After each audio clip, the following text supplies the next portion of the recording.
What's up, guys? Welcome back to KYTL. We passed on the torch, but we thought we would pop back in just to talk about season 6 as a whole with our good friend Ian here. So yeah, we came back from the grave just for this one episode for season 6.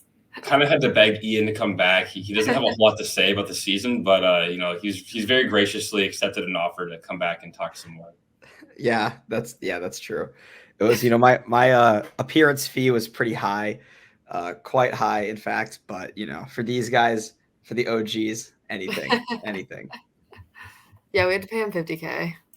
Who are you rooting for in the March Madness? First of all, Purdue, boiler up, let's go. Zach Edey, this is their year. Really? Yeah. I picked Purdue in all my brackets, and my mom went to Purdue, so I'm rooting for Purdue. Mommy's shitting on Zach Edey. I call him Evil Edey. I don't know. No, dude, he's dope. And Caitlin Clark, all the way. Iowa, let's go. Caitlin Clark is just so sick, so you have to root for Caitlin Clark. Also, LSU sucks. They're so fucking annoying. Like, it's just like Kim Mulkey is like a bad person, basically. Like, she's a horrible human being. So you have to root for Caitlin Clark, the heroes, like the good guy, basically, versus like Kim Mulkey and like evil LSU. Iowa LSU is like the most excited I've been for a March Madness game so far, because it's just the storylines are going to be great. I completely agree. Wow. Okay, well, Purdue's still in, so you're good. NC State though, they have with 14 losses. They're the team. No Final Four team has ever had as many losses. That's because they played their way in. They like shouldn't have even been in the tournament, which is crazy. Yeah, there's never been a team with 14 losses. No, NC State. Okay, yeah, I was gonna say they're like a genuine Cinderella. No, I'm rooting it's incredible. For NC State. It's like when Lindsay Adams made final tribal council. Like it was like, oh my god, like this, how did this happen? Like this is not right, I don't know how they're gonna stand against Edey though. We'll see. Oh, he's gonna eat them, but he's gonna absolutely eat them. Ian, what was it like watching the season? Like, it was horrible. No, it was fine. It was fun.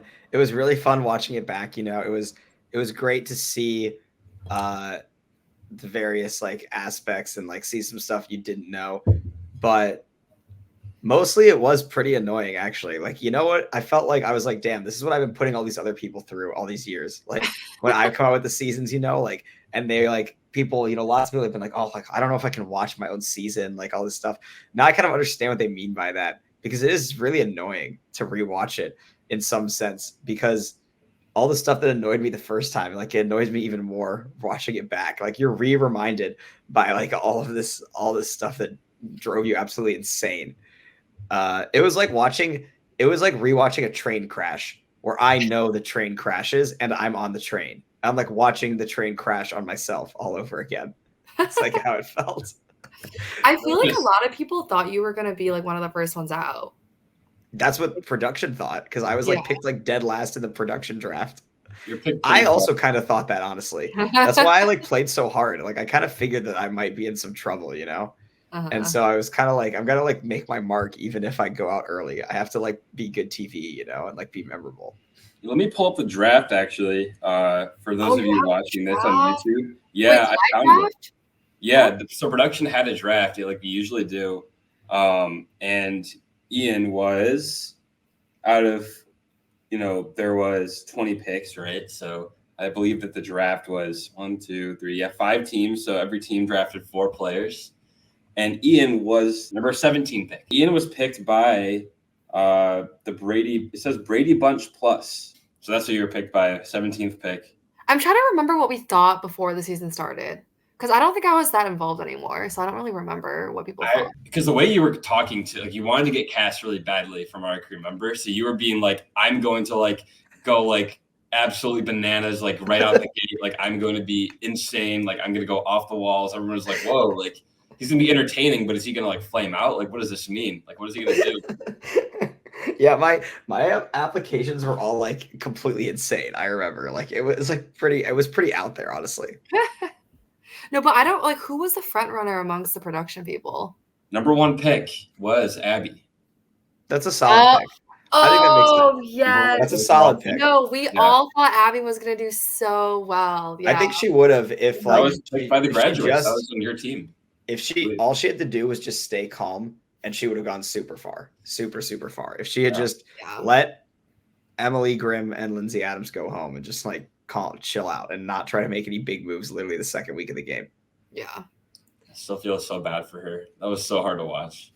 It was also it was great like TV how it all played out, but also like it was tough. I felt bad watching that back.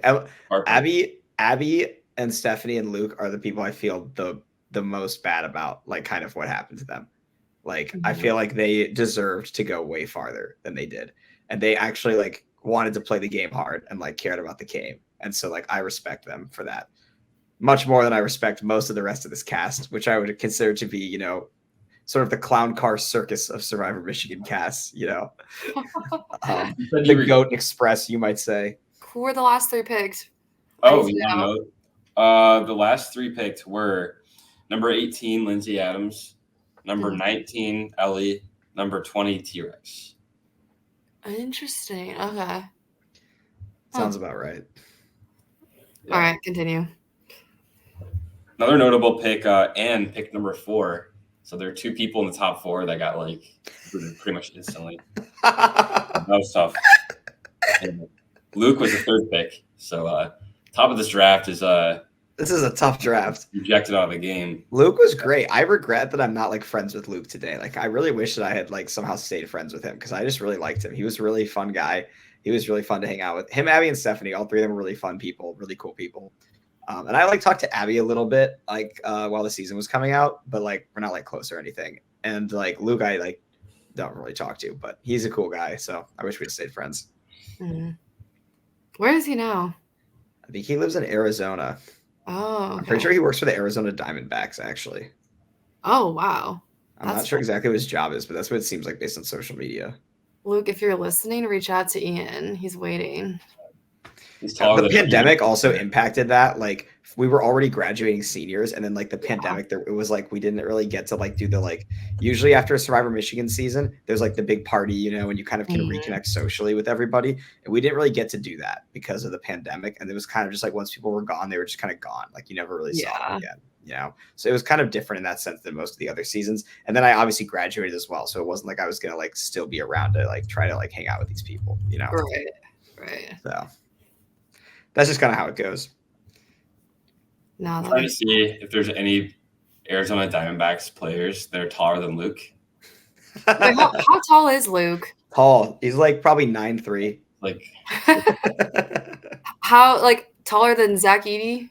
No, I don't think he's taller than Edey, but he is tall. He's very tall.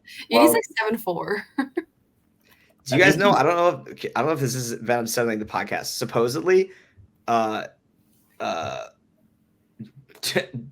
think this is right. The reason that Jay wanted Luke out first at one point because he was like threatened by him because Jay wanted to be the tallest person on the tribe. And so he like wanted Luke out just so that he would become the tallest person.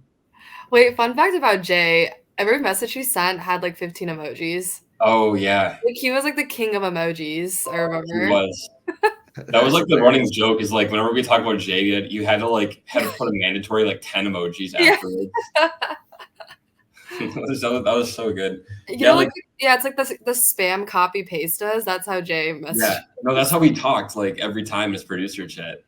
Like, wait, let me pull up his producer chat. I feel like we had a lot of kind of like inside jokes of like different emojis and things we would use for the players, and like it all kind of started with Jay and like he was just like a whack. It's like right out the I remember like I feel like you guys use like the T-Rex emoji for like T-Rex and stuff like that. Yeah, we all spam the T-Rex emote. We do there's like a Space Invaders one we would use for Lindsay Adams. What did that mean? Because she was like the good at Flash games and stuff, or the Flash goddess. Oh yeah, she won like the Nick Helton Flash game quest. Yeah. Can I show this? Yeah. He's so funny. Wait, it's not.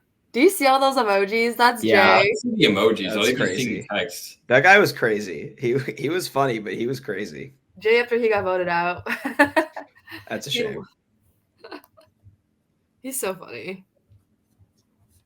Going in, did you know that Katie and them were going to be playing? Yeah, I knew that Katie, Noah, and George were playing going into it. And I talked to them like a little bit, but like that was also something that kind of fucked me over, honestly. Like this is like a thing I want to talk about more about, but like there's this whole idea, you know, that it's like kind of you need to play the game to what the jury wants, or you gotta like play the kind of game the jury wants. And that's sort of ludicrous because you don't really know A, what the jury wants, and B, like most people are just gonna play the kind of game they're gonna play. You know what I mean? Like, it's not like me and Grace Toll went into the game and we're like, all right, we're gonna figure out whether the jury wants like a social game or like a strategic game, and then we're gonna do that. No. Like, we knew what kind of game we were gonna play from the very beginning, and especially in like my case, I would actually be interested to play a Survivor season where no one knows who I am, and maybe I could like try to be a little like more under the radar. But in a world where I already know that at minimum Katie, Noah, and George are gonna be telling everybody, oh, this guy's a psycho, you know, like he's a nutcase. Like they already like know I'm crazy. So from the get-go, I basically have no choice but to go 100 miles per hour from the very beginning, because everyone's gonna be assuming I'm doing it anyways. So I almost had no I could do nothing but like I had to just go to play like a crazy person, because everyone already like knew I was going to do that. I had no ability to like hide it, you know, or pretend that isn't how I am. Yeah, it's kind of like if everyone's going to say you're a threat anyways, then you might as well just be a threat. Like Yeah, exactly. So there's not really a world where I could ever have played like a quiet game, I don't think. So like, yeah. I feel like that would be going against everything you are too. Like you were playing a game like true to yourself. Yeah, that's true. I wouldn't have had a good time if I was like, you know, not kind of like stirring shit up and like causing drama. Exactly. So at the beginning of the game, like the 4 producers, it kind of seems like at first you guys were kind of pretending you like weren't producers or didn't know each other. And at a certain point, like it was kind of just like common knowledge that like you were. Do you think that, I'm going to kind of go out of the box in this question. Do you think that the producers, like we should have come out and said straight away, like, hey, by the way, Ian, Katie, George, and Noah are all produced this show, like to the entire cast, like day one, like just the very beginning. It's been like, there it is. Do with that what you will. Honestly, yeah. I think that you guys should have done that. I think that would have been worse for us. Like it would have hurt us for you guys to have done that. But it's kind of like an impossible thing, because it's like for the absolute fairness of the game. Yeah, I think you should have told everybody that probably. But also in season 6, like nobody really cared about it either. Once they did find out, like they all found out pretty quickly and nobody really cared about it. But I do think that like saying it right out the gate like that would instantly make people care about it more. You know what I mean? Than they did. Like them finding out about it naturally, kind of. None of them really seemed to care that much about it, really. But if right out the gate, it's similar to season 4, where it's like if right out the gate you're established like, oh, these guys are the producers, right. It just puts a giant target on your back from the very beginning. And it's kind of unfair for like me and Katie and Noah and George to have to like have that target on our back, because all we wanted to do was play the game that we had like worked on, you know? Like we shouldn't have to have that big target. It's not like we are returning players or whatever, but it's also not really fair for everybody else that they like didn't know that, you know? It's kind of like an impossible scenario. It's kind of like as a production of a real TV show, your balance is sliding much more towards just what's good for the show, you know? Like fairness isn't really important. It doesn't really matter to like CBS, I don't think. I think it only matters to them insofar as like worrying about like how people would perceive it, but really they don't really care, and I don't think they should. Survivor Michigan's a little bit different because they're trying to put on like the game itself is almost more important than the show, I think, at least in the way production goes about it. So it's like they're trying to keep it fair, but it is kind of it's going to be unfair. The way that it was the most unfair was that like we understood how all the idol clues and stuff worked. Like I think that production should have done a better job of mixing up how they worked. Like right up the gate, like the first idol clues, you know, like me and Noah were like, well, this is basically worthless. Like we know it's basically worthless. It's just like, oh, it's under a tree. Well, there's like 1,000 trees on campus, and everybody else was trying to read like super deep into it and shit, you know, when we kind of knew that was a waste of time. And we knew that like, oh, at the third challenge is probably when it's going to have the most revealing clue. So like going into that one, I was like specifically trying to look for clues, you know, where I feel like other people might not have been doing that because they are not super familiar that, oh, Survivor Michigan always plants a clue at each challenge and like they get more specific. So like that kind of stuff, I think is just, it's unfair. Like we had an advantage in the way that in knowing how the producers' minds work, you know? That makes sense. Yeah. I feel like I remember there being like, it wasn't in the show, but like something that I remember being like a really big, like inside joke that was like this was really funny was the solo cup. Oh yeah. You want to tell that story? Yeah. Basically, like a week or two into the game, Emily Grimm, she like found like a red solo cup outside of like North Quad, and she just thought that was the idol. Like she was like, why would there be a solo cup here? Like this must be the immunity idol. And everyone was like, solo cup on the college. Everyone's like, oh, like why would there be a solo cup there? I could think of about 1,000 reasons why there might be a solo cup there. Like, and actually, me and Grace and Noah named our alliance like the like solo cup alliance or something like that. Like the fellowship, I think it was like the Fellowship of the Solo Cup or something. Oh my gosh. Along those lines. That kind of wasn't really on the show, but yeah, like everybody always made fun of the solo cup idol because it was like off-brand Lorax. How did you guys end up hearing about the solo cup idol anyway? She told us. She told us about it. She was like, she said to somebody like, oh, like, do you think this could be the idol? And it was like a picture of a solo cup. I can't remember who she told it to, and they were just like, no. Nope. I don't think so. And I remember it was solo cup up and brought it back to her room. She was like, I mean, the very first, we had a tribe dinner at Punchero. It was like 2 or 3 days into the game. And so we had already lost the first challenge, right? Like we knew we were going to tribal council, and tribal was like not till the next week. And we all have tribe dinner. And then as we're leaving tribe dinner, she's like, all right, I'll see you guys at tribal council, which was like 5 days later. And everyone looked at each other like, oh, like she doesn't know that we're like meant to all be meeting up and like conniving, you know, like she literally thinks we're just like gonna not see each other till tribal council. So like, yeah, she like really didn't know what was going on at the beginning of the game. And like credit to Emily, she actually like, you know, she like got more into it, and she definitely like had a much better grasp of what was happening, you know, later on. I think her going home was like the dumbest moment of the entire game. It made absolutely zero sense. She should never have gotten voted off there. It was anti-Survivor. The merge of season 6 was anti-Survivor. Basically, every round is just people voting against their own interests, doing things they shouldn't be doing, voting off people who are completely loyal to them. It's really why did Emily get voted off? I didn't really understand what happened in the episode. What it happened? Kind of just seemed like it was just like, okay, like I guess Emily's just getting voted off this week. Like everyone wanted to get rid of George. He won immunity. It's like, well, now it's going to be Emily. But it was like, wait, like why is it Emily though? That's like sort of what happened. They all got mad at George. I don't know why. It made no sense. Basically, George and Taylor had leaked to us that they were going to vote for Lindsay Adams, right? Then and so we could play an idol on Lindsay Adams and vote off Justin.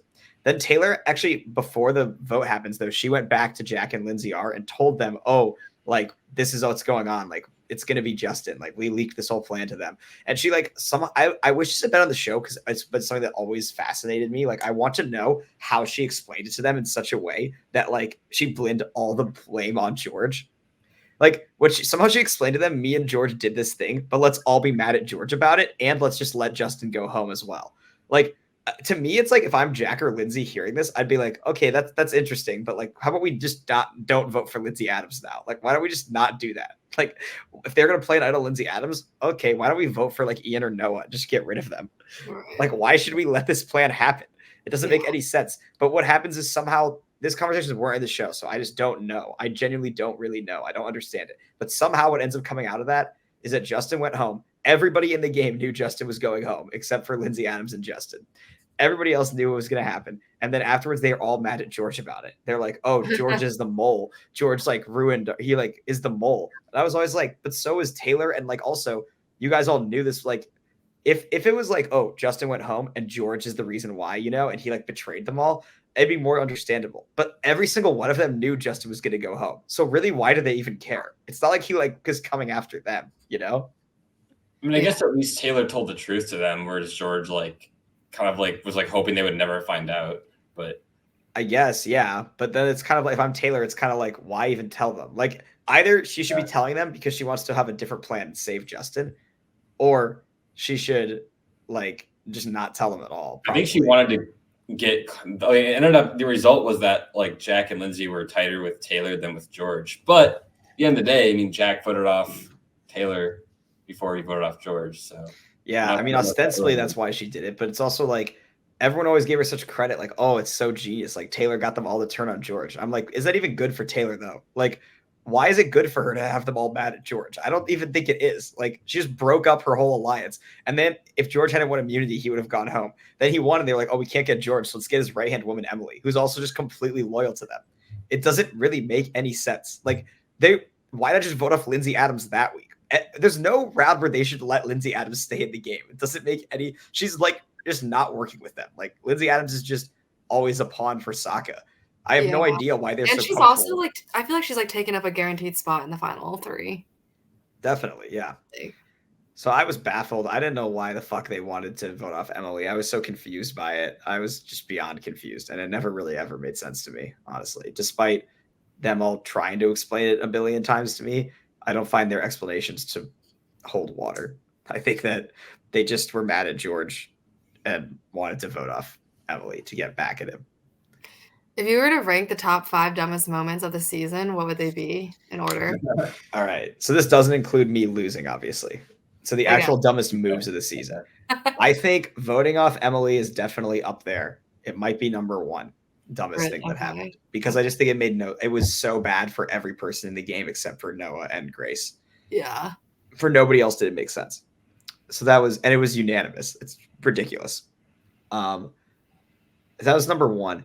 Number 2 would probably be the way that Justin played the Katie week. This was also sort of undersold in the show, that like what happened the Katie week was that Justin went to them and was like, I'll only vote for Ian. And then he went to us and was like, I'll only vote for Katie. So we were like, okay, we'll vote for Katie, I guess. And then like, I just don't understand what Justin wanted to have actually happen. Because he knew that Sokka was voting together, that we had 5, we were definitely voting together no matter what, you know? So like in a scenario where he goes with Obsidian and they all vote for me, it's just a tie between me and Katie. So like, I don't understand what did he want to have happen? I don't even know. I don't know. I have no idea what his actual, like, presumably he wanted me out of the game, but like, how is he planning to have that happen? Like, did he actually pitch to Thages or Grace to like flip and vote for me? It doesn't really seem like he even did. He just was planning for it to be a tie. So I don't really understand. Me and Justin were in such similar positions. It was like, if Ellie goes home, everybody's happy with us. Both sides are happy with us, you know? Justin found a way to make both sides mad at him, which made no sense at all, you know? And then he told Obsidian,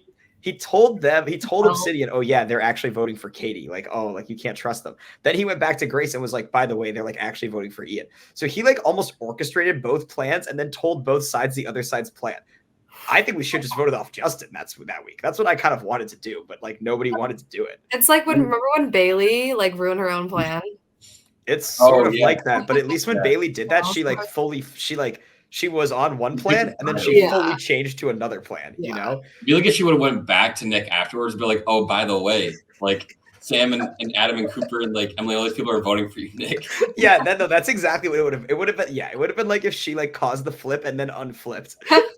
Yeah, that's like basically what Justin did. But in that scenario, it almost still might make more sense for Bailey, because maybe if she like it just wants to throw Cooper under the bus or something, like you know what I mean? Like she could try to pin it on like, oh, Cooper came up with this whole idea, like he wants to blow up everything. If she just wanted to get rid of Cooper for some reason, you know, like I don't even know if that makes sense, but I don't know. So yeah, everything around the merge made no sense. So yeah, number 2, the way Justin played that week. Number 3 is Justin going home, because it also made no sense. Like, why are they just Justin was willing to go to rocks for them. He was literally willing to go to rocks for Katie. This is actually crazy. Justin was willing to go to rocks to save Katie, and Ellie flips on them to vote off Katie. And then what comes out of that is them being like, we don't trust Justin, but we want to work with Ellie. Yeah, no, that doesn't make sense. What are we doing here? This is like doesn't make any sense at all. How did that happen? I feel like I feel like a lot of people were not actually looking at what happened, but more so going off the vibes they felt from people. Oh yeah, they were. It was the entirely vibes-based game. Yeah, like exactly. Those guys on Obsidian were just vibes-based players. They weren't like thinking about it like rationally most of the time.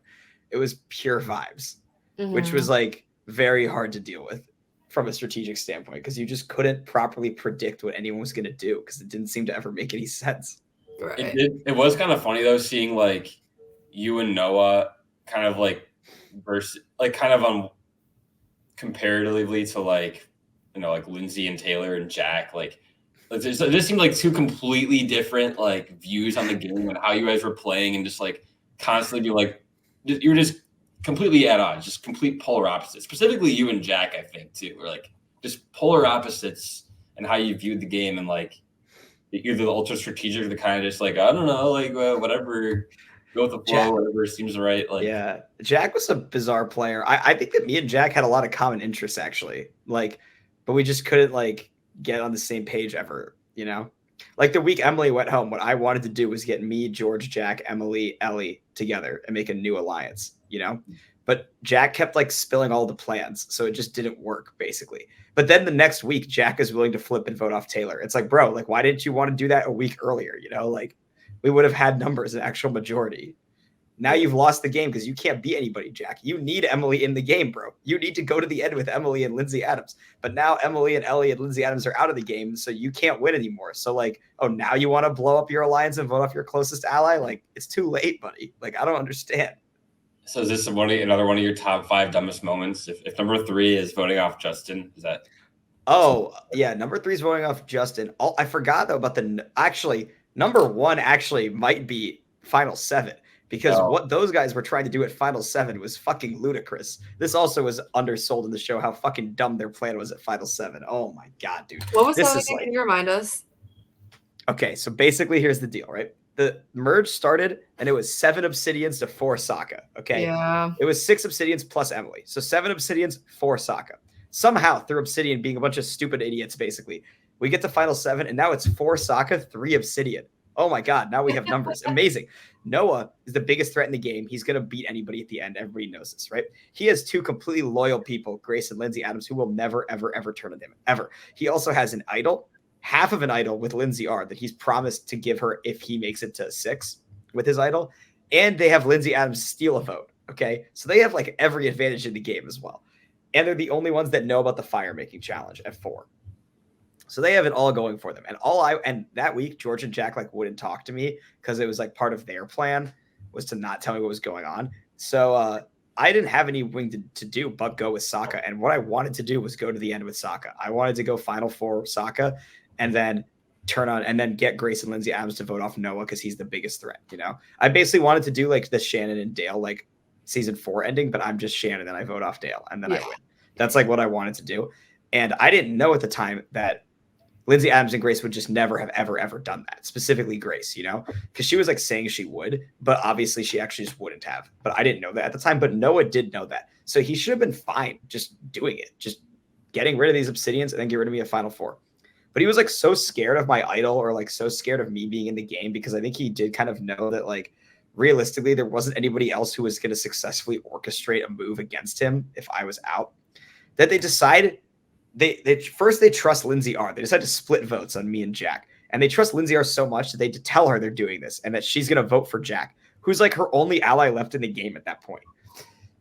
And like, I know that they thought Lindsay R was with them because Jack had just blindsided her. But if you knew Lindsay R at all or had talked to her at all, you kind of knew that she was going to go back to Jack. Like she wasn't going to just like go to the end with Noah and Grace. Are you fucking kidding me?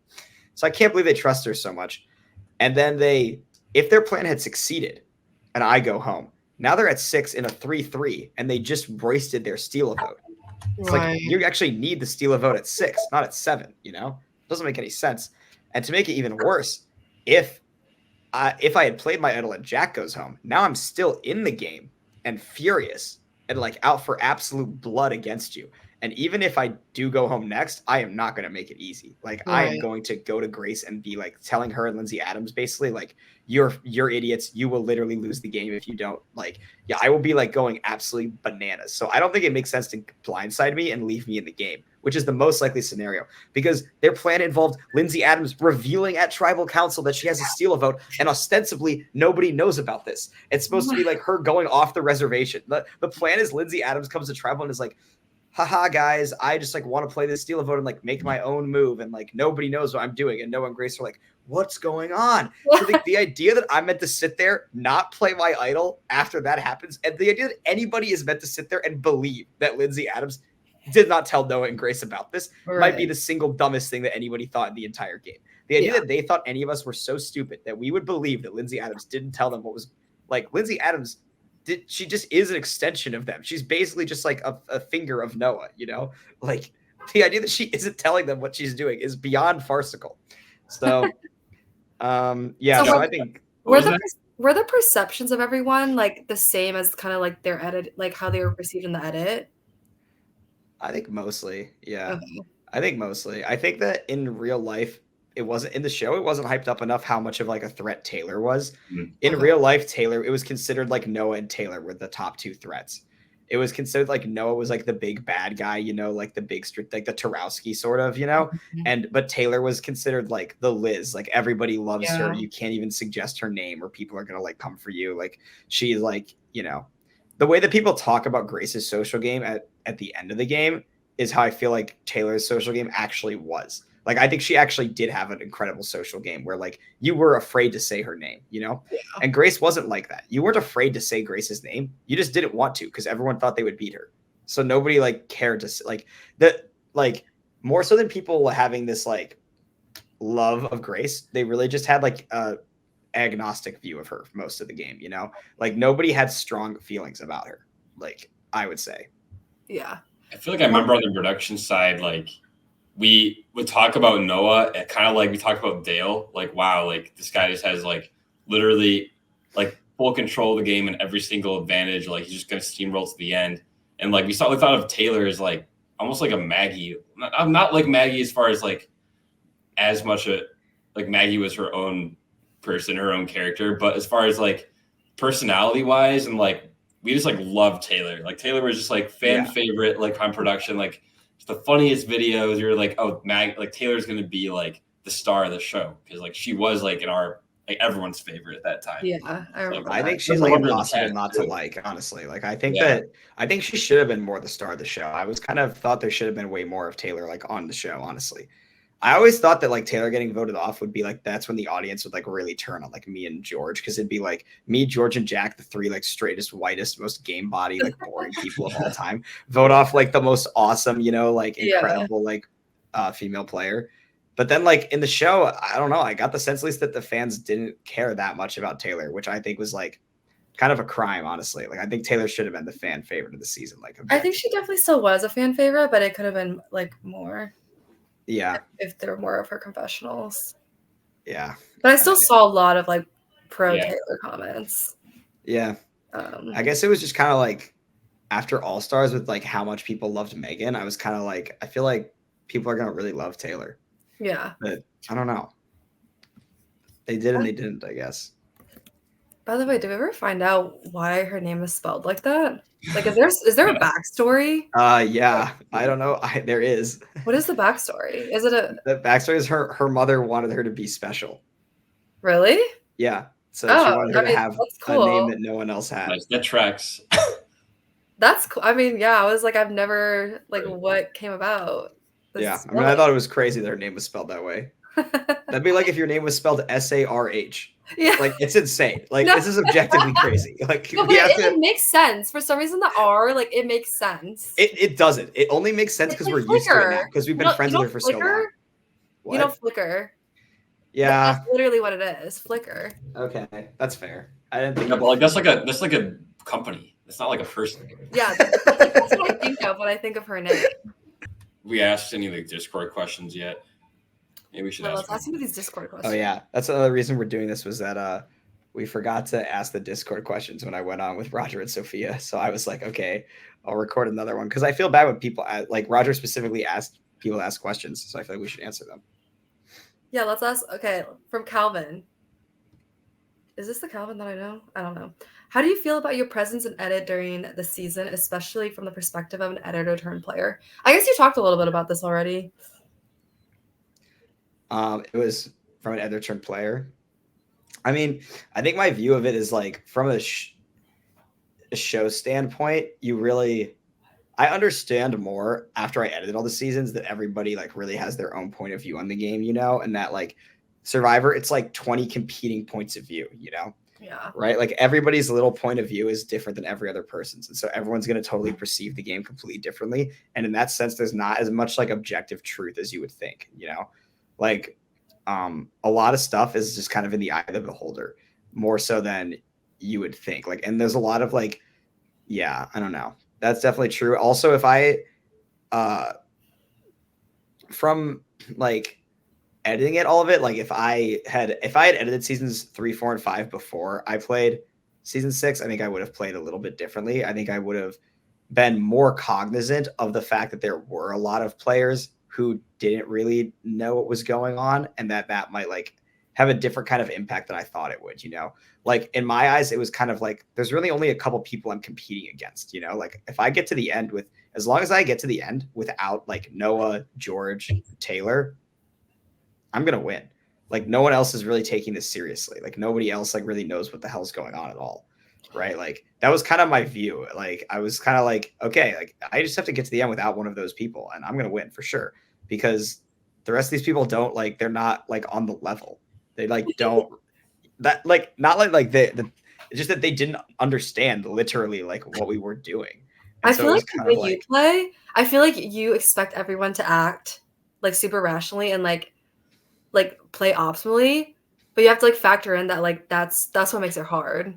Totally. Yeah, totally. I did not. Yeah, I was like playing too much like Cooper, honestly. Like I was assuming everybody was acting in their own best interest. Yeah. And they weren't. Like, and Cooper and I have talked a lot about how like if we ever played Survivor again, the first thing we're doing is figuring out actually like what each person's individual goal is. Because you think that each person's goal is to win the game, but that is just not true. And so if your goal is to win the game, you need to first understand which people that's their goal and which people their goal is just like to make it far with their friends or to like have a good time, or to just kind of like make new friends. Cause like not everybody is just in it to win the game. And that kind of, if you assume everybody is, then you're going to have problems actually, No, that's actually I think a good Cooper, point. Yeah. Yeah. In Allstars, I think that Cooper, his biggest mistake was not like any specific strategic move, that like people will say, oh, he shouldn't have blindsided MLEB or whatever. I think his actual mistake was that Cooper didn't realize early enough that there was very few people who saw the game the way that Cooper saw the game. And for him to get to the end and be able to win, he needed to have enough of those people in the game, really deep into the game.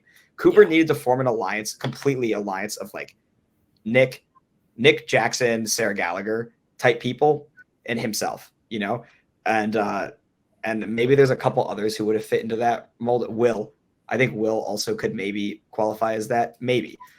But of the people that merge, he should have been Nick Jackson, Sarah Gallagher. That should have been Cooper's like core alliance, just on the premise of like these are the only other people who like want to play the way I want to play. And instead, Cooper ended up too deep in with lots of people who had no interest in the way he wanted to play the game, Yeah. And I think that happened to me in season 6 also. But there weren't enough of those other. That's why I say like Abby, Stephanie, and Luke going farther, it would have made the game more palatable to me because I can kind of understand what they want to do, even if they're like making moves that I don't really like. I understand that they want to win the game, and I know that that's what their goal is. Versus most of the other people in season 6, I just didn't know why the fuck they were doing anything. It didn't seem like that they were doing was going to help them win. No, I mean, kind of like how like Mallory's goal was to stay loyal to Nick. Like, how like her goal was more so to like be true to herself and to be loyal versus winning. Yeah. So like that like kind of messes with how you would think she would act. I don't know. Yeah, I agree. I totally agree. Like Lindsay, Adams, and Grace were just fine going to the end and losing, which I like didn't really understand. I didn't like know that was the case, at least for Grace. I was surprised by that. That was a good question. But I think some people play the game and they're like, it's about loyalty. Like I think Grace is like, I play the game, I will go to the end with my alliance, and like if I win, I win. If I lose, I lose. But I like went to the end with my alliance. That to like, there's lots of people who that makes sense to them. That's Survivor to them. To like me and a Cooper, that's like blasphemy. Like we're like, what the fuck is wrong with you? Basically, like that's insane. But enough people have that point of view that I can't just openly discount it as saying it's wrong. There's no such thing as like a wrong point of view in Survivor, Like at the end of the day, like T-Rex asking me a final tribal, like, oh, what's your favorite cheese? I can sit here and be like, well, that's ludicrous. He shouldn't be allowed to ask that. But he is allowed to, like, if that's what he wants to base his vote on, he can do whatever he wants. The jury determines like the rules in which the game is played, like after the game's already been played to an extent. Right. That's why I don't like it as a game, like to play it as that's why I don't want to play it again most of the time. Is because it just, to me, like, unless we can agree ahead of time on what like the rules are or what the point of the game is, then we can't like play, You know, isn't that part of the social strategy though? Is figuring out what matters to people. That is a big part of it. Yeah. Yes, and that can help you get farther, but it can't help you win because at the end of the day, what? Can't help you like, you know, get them to like want to vote for you if you like argue that like, oh, like you play the game this way, you see the game this way, I see it the same way. Whether that's true or not, you want them to think that that's the way you see it, you know? I think it can work in some instances, like in like All-Stars type context or like a context where people are more willing to even like listen to that kind of thing. But if I had sat at Final Tribal Council and I had said, no, like I care about friendship and like loyalty, like that would have sounded ridiculous. You know what I mean? No one would have believed you. Like nobody would have believed that. You think that's what like the jury in season 6 voted on for the large part? Like, what do you think was the like, what do you think they voted based on at the end of the day? They just voted for Grace because that's what they were told to do. Like, wait, you told me that some people were going to vote for you, but they didn't want to mess up. Yeah. What, like that's also true. We can go through each jury member. Oh, I can rip everybody, dude. Let's do it. Did you already do this in the other podcast? I don't know what you guys talked about. I don't know. I don't remember. I don't know if I really did. So I know the way you said, like, oh, I go through every person, like, oh, I ripped into them. Just like, it was very Kevin-like. So we laughed. I appreciate Kevin's. The ones that almost voted for you. The people who considered voting for me, I heard, this is from what I have heard. And also I did read the jury chat as well. I read the entire jury chat. So I kind of didn't know what happened. Was Jack, Justin, and T-Rex were the ones who considered voting for me. Okay. T-Rex, apparently production thought T-Rex was going to vote for me. Like they thought Justin and T-Rex were going to vote for me. They thought it was going to be 8-2 going into it, is what I had heard. And T-Rex, I guess, had been saying, he hadn't been saying much, but he just said in his producer chat, like who won the most challenges? I would vote for whoever won the most challenges. And so he was going to vote for me just because that's what he cared about. It was like, oh, Ian won 3 challenges. Seems like he's the best. But then he changed his mind and asked me about cheese or whatever. But I've heard that if I had given him an answer about the cheese that he liked, he would have voted for me. Oh my God. So you voted, you said the wrong cheese. What happened? Yeah. What cheese did you say? I said Swiss, which was obviously a bad answer, but I was kind of like, didn't really know what to say, honestly. Wait, do we know what he wanted? I don't know what he wanted. I was kind of taken aback by the question, to be honest. That's when I first started to realize, like, oh, this is not going to go the way you think. You know? Question. You're like, I've been sitting there prepping for like, oh, like, why did you make this move, you know? Or like, what were you thinking when you like decided to do this? And the first question out the gate is like, what's your favorite cheese? And I'm like, what? Really? Like, I was just like thrown for a loop.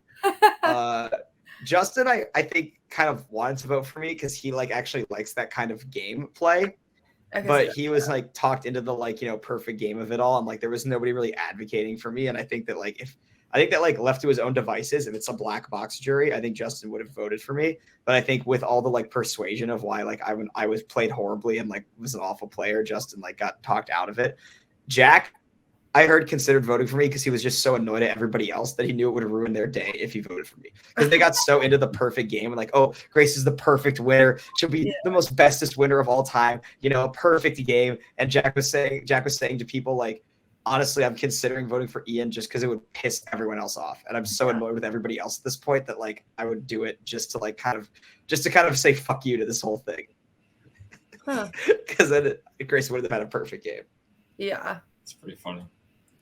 So what do you think, like, what do you think what do you feel like the jury misunderstood the most about your game? I think they just didn't really, they just didn't know about it or understand. You know, not only did they about it specifically.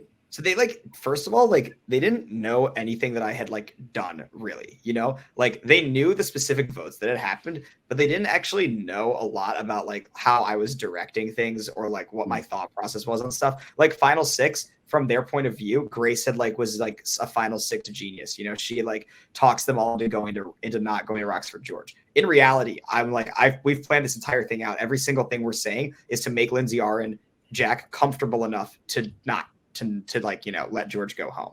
You know what I mean? Like everything Grace is saying is like, oh, I want Ian out next and all this stuff. But in reality, I knew she didn't want that. And I knew that wasn't going to happen. And that Jack and Lindsay were fucked if we got rid of George. But like the jury didn't see that. What they saw was a tribal council where Grace just like, you know, looks like super smart and like talks them into this versus from my point of view, that like isn't really what happened, you know? And the Katie vote's similar. Like from my point of view, it was like I actually masterminded that vote completely. Like I was the only person going into that vote. There's nothing that could have happened at that thing that I would not have come out okay. Like if Katie goes home, all the Obsidians think that I tried to save Katie, and the Soccas think I was like against her. If it goes to Rocks and Katie's safe, and me and Katie are both safe. Like I'm in the absolute clear, you know. Like there's nothing bad that could have happened to me at that tribal council by the time we went to tribal. I was the only one who knew everything that was going on, basically. But Katie was the only other person who knew that, and then Katie goes home. And like I didn't fully understand at the time that you can't just explain that all at final tribal. Like when I played Survivor, I thought it was kind of like how you watch the show, you know, like I thought, oh, you play the game, then you get to the end and you like explain your game and the jury like decides who they think it played the best game. But that's not how it works at all. You know, how it actually works is like the jury's been talking about it for weeks and weeks, and you need to have somebody on the jury who's already explaining your game long before any of that happens. Because by the time it gets to final tribal, the jury's just asking me questions like, "Oh, like, do you think you're way smarter than us?" Or like, "Oh, like my question is just, I don't like you," you know, and like, so, like, there's no chance. What's your favorite cheese? You need advocates on the jury. What's your favorite cheese? Yeah, you need an advocate on the jury, and that's the biggest mistake I made was I didn't know that I didn't like fully understand that how badly you need that. And I also kind of thought that it would be George or Noah because I kind of thought we had this sort of understanding that like, come on, you know, like if one of us gets to the end, we're playing harder than anybody else. And like, to me, it's like if you lose and you feel like, it just felt like I played harder than anyone else, you know, and it felt like nobody really gave any kind of credence to that. Right. Like I like stayed up all night to find this idol, like digging through, you know, this fucking rock and stuff. Like I threw the challenge to like get, you know, an obsidian out and like almost went to Rocks or Katie and stuff, you know, like won the like last like 3 challenges. Basically I got out from under the bottom and like all this shit. I played my idol and sent Noah home, and I like practiced for hours and hours on the cup stacking to like guarantee that I would, you know, do it. And it felt like nothing I did was considered to have been like worthwhile by the jury. Nobody was impressed by any of it. They didn't care about any of that stuff, you know? Yeah. Which was just kind of like hard to deal with because it was sort of like, well, then what was the point? Like if no one even really considers any of this to really matter. If it's just like, oh, well, we just kind of, Grace is just sort of nicer. Like, I'm sort of like, why did I play this game at all? Like I could never have beaten I'd be mad. You know? And it's like Noah wanted to go to the end with Lindsay Adams and Grace. So it's like, how, like, what are we, I don't understand. Everyone wanted the exact final. It's like when you watch like season 40, whatever the season was with Gabler and Cassidy, that like the last, it's the same thing. Like I see this in Real Survivor also. It's like the people on the jury, when you're on the jury, it's your last chance to stick it to the people who voted you off, you know? And for everyone in the jury, for me to lose 10-0, in their minds, in some way, that means they like did better than me, you know? The reality is they didn't. The reality is that like Lindsay Adams did better than them, you know? Like the reality is that like if you're at Final Tribal, you actually, no matter how many votes you get, you beat all those other people. But like, I mean, but by that same mindset, is it like no matter what, like Grace did do better than you in that sense? Yeah, that's true. Like she won the game. I'm not, you know what I mean? Like objectively, she did. But my problem is more a matter of like the jury. I don't have to. I can say that Grace won the game and still think that I should have won instead. You know? Yeah. It's like what the jury valued didn't align with. Grace didn't think it was going to be 10-0. She thought it was going to be a tie vote with Lindsay Adams on the deciding vote. So like, it's not like she knew that she was like some insane social guru that everyone was going to vote for at the end. She didn't know that. You know, she thought she had some votes locked up, and she thought that I had some votes locked up too. Yeah. She thought the same thing I did. We both thought that if we got to the end with Jack or Lindsay R, they would just beat us because there was way more Obsidians on the jury. It turned out that wasn't true, but we both had that perception, you know? What votes did you feel that you had locked up beforehand? I mean, George, for sure. George is the one that I think is like the least forgivable. Honestly, like he had no business not voting for me to win. Because our games were so like similar and we were viewed so similarly. And if George isn't willing to vote for me to win, then George isn't willing to win himself. He would never be able to win. And even to this day, when we talk about it, he's like, well, I think Grace's game, he's like a true diehard Survivor believer. He's like Natalie White, you know, she really deserved it. And like the social game is the most important part of the game. And like, I've watched Survivor all these years, and he's like gone through the full Survivor character arc, you know, of like a true fan, where he watched it and he like, you know, thought that fucking what's his name, Russell should win. But then he realized, oh no, of course, it's all about the social game and all this stuff, you know? And he loves that. But then it's like, but that's not what you did, George. Like, that's not how you played the game yourself. Right. And he said to me, well, I don't always play the game how I would vote as a juror. And I was like, well, that's maybe the craziest thing I've ever heard somebody say. Because how do you ever plan to win? Yeah. But I thought George, Ellie, and Emily, Grace never even fucking talked to them, never gave them the time of day. I thought Ellie and Emily were voting for me for sure. Oh, yeah. Yeah, you did. You seemed like in the end that you had a pretty good relationship with, like, especially with Emily. Like, there was a few times you were like, oh, like, no one on our side is really like trying to get Emily G back on our side, but like, I don't know why they're not. And like, it showed that you were talking to her. Like, I had a really good relationship with both of them. This is the other thing where like the jury was just a meme. Like the last like couple hundred messages in the jury chat is just memes. It's just like, oh, like Grace Queen, Lindsay Adams flash games, like Ian sucks, basically. Like Ian's social game bad. Ian bad social game, Grace Queen, you know, whatever. But in the reality of it, it's like the idea that my social game was so awful is just not even true in my opinion. Like I actually was one of the only people in the game trying to work with every person in the game, you know? Like I actually wanted to work with Emily and Ellie and like wanted to go far with them and was like genuinely interested in working with them versus most of these other people. They didn't care about them at all. You know, like Emily's been with Obsidian. She's chosen them over Sokka time and time again. And they just vote her off just for the crime of her being closer to George. It's like to Obsidian, the worst thing that you could possibly be is an ally of their ally. That's like the worst thing you could be in the game, basically. Like they're like, oh, Justin, he like, I don't even know why they wanted Justin out, but he's like, oh, he like is allies with Lindsay R, but he's not allies with us. It's like, no, he's allies with all of you. He's just tightest with her. And then it's like, oh, Emily, like she's tight with George. We can't have that. It's like, but she's also tight with all of you by proxy. You know who's not tight with you at all? Lindsay Adams, Grace, Noah. Like what? It's like it's better for them to have people in the game that aren't with them at all than people who are like kind of with them, which I just think is crazy. That's funny. Yeah, Emily and Ellie, I thought were definitely going to vote for me. I thought George would as well. And Noah. I mean, yeah, I thought Noah was good. I did think Noah was definitely going to vote for me. I thought it would have been crazy for him not to. Noah's a tough one, though, because he works so closely with Grace the whole time. Yeah, like number one. Like, yeah, I mean, I understood it more after the fact when I like kind of fully understood all of that. But in the moment, it's like Noah, I think, was more of an emotional player than I like realized. You know, like everything my perception of Noah was that he was a pure game bot, and that like because like in Allstars he was shitting all over Leia's list, you know, and he like was always shitting on Leia's list, and then with like the Katie George of it all, he thought it was so insane that they weren't instantly willing to vote off of Katie. Like he thought, oh, we tell them about Katie and George, and all of Katie's allies will instantly vote her off, you know, because how could you ever have a showmance in the game? So to me, like all of his actions read that he was a game bot and he did not care about loyalty, and he was only loyal to Grace because he knew he would crush her. But I actually think it isn't true. He would have gone to the end with Grace. Maybe he would have gone to the end with her no matter what, you know? And like I found out after the game that him and Grace also had a pact that if either of them got voted off before the end, they would only push each other on the jury, you know? Interesting. Which to me was also kind of a game breaking, like if I have that pact with you, Sarah, that like you or I, if we get on jury, we will only push each other, then wouldn't I just want to vote you off as soon as possible? Yeah. And therefore, why should we have that pact at all? Because it's just going to, you know what I'm saying? Like, why should I have a deal in the game that would actually incentivize the other person to want me out? Yeah. But it's because that's not the way they were thinking about it. You know, they're thinking about it like, this is how loyal we are, you know? Yeah. And so that just like broke my brain when I heard that. It just like didn't make sense to me.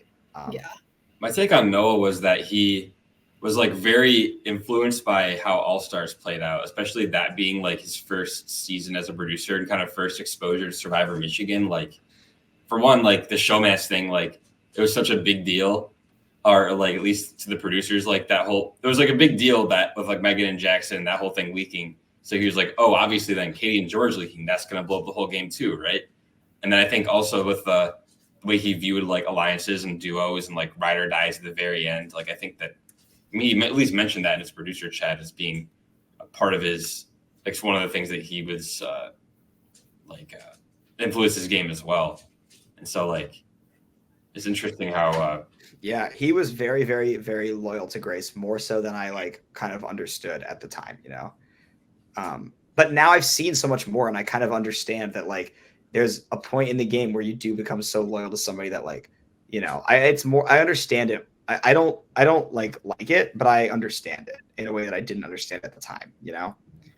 Another thing I wanted to mention was like, it seemed to me like in a lot of tribal councils, which obviously like very entertaining in the post merge, like you were doing a lot of kind of like acting and like kind of trying to like push a certain narrative that like to the other side, basically to make them think one thing when you were actually doing something else. That I always wondered like, oh, did that ever get explained to the jury that you like, oh, you actually did know what was going on when like you were kind of acting like you were blindsided, or oh, you were against Noah, or oh, like you whatever were like you saying like I have no idea what's gonna happen when like you actually did. Like I wonder if it was also one of the things where maybe you had hoped that you could have explained it, or that someone else would have explained like, by the way, like Ian actually did know what was going on at a lot of these tribals. Yeah, no, that's definitely true. The jury had a perception that I was just kind of like crazy and just like saying crazy stuff just to be crazy, which wasn't the case. Like, you know, like every one of those tribals where I was yelling at somebody, the other person almost always like knew I was going to do it, you know, or like it was pretty much all like always an act for some reason or another. And the game had become so, I was in such a precarious spot that I kind of was trying to adopt this persona of kind of like chaos. I wanted people to think that I was an unpredictable, you know, wild card with this idol, and we don't really know whose side he's on, you know, which wasn't really the case, you know, like people, I did always know what was going to happen. And I think especially 7 and 6, like at 7, I was going insane at tribal. Like, how could this be happening? All this stuff. And all of that was just to get Noah to not play his idol so that we would vote him off. You know, it was just to make him comfortable that like, oh my God, Ian is, because I figured I wanted to always behave how I thought people would expect me to act. And in a world where I don't know about this advantage and it gets played, I think that I am like losing my mind, like sounding like a truly crazy deranged person, which is what I was trying to do. And I think it worked. But then it's like, somehow no one ever, I guess I didn't even think I was going to have to explain that stuff, honestly. Like I thought it was so obvious. Like, as soon as Noah goes home, it's obvious that Ian was working with these guys the whole time, you know? And like someone's going to explain that at some point. Like I thought George was going to do the heavy lifting of explaining all this stuff, but he really didn't. George entered the jury chat. It was already pretty much a Grace cult. And George was just like, yep, Grace is a genius. Ian doesn't know anything. We just looped him in at the last second every time. Like he never knew what was going on. And it was kind of like, you know, that's not really true, George. But yeah. So yeah, no, didn't really get explained. Were you like taking notes throughout of the trivia? Because you were always really good at all the trivia challenges. Or do you just like I had,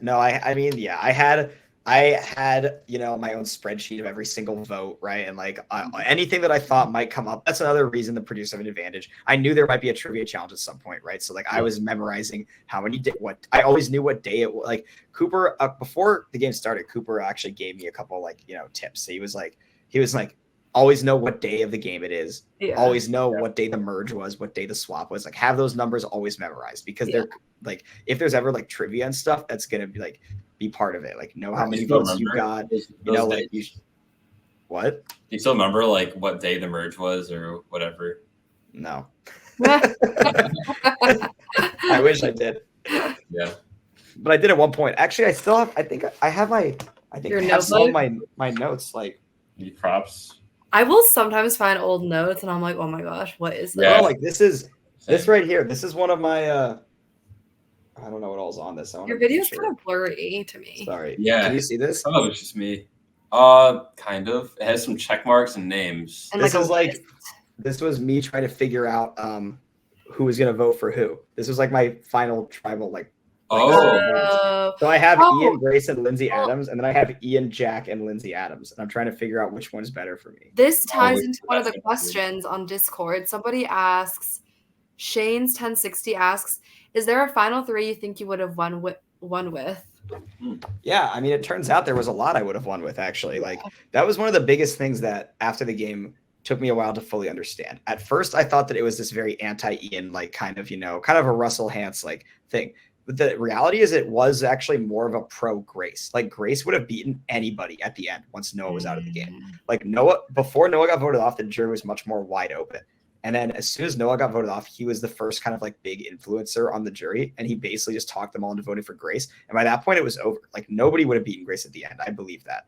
I do not think Grace would have beaten anybody of the final 6 at the end because of how quickly the jury just got like fully Grace cultivized pretty much.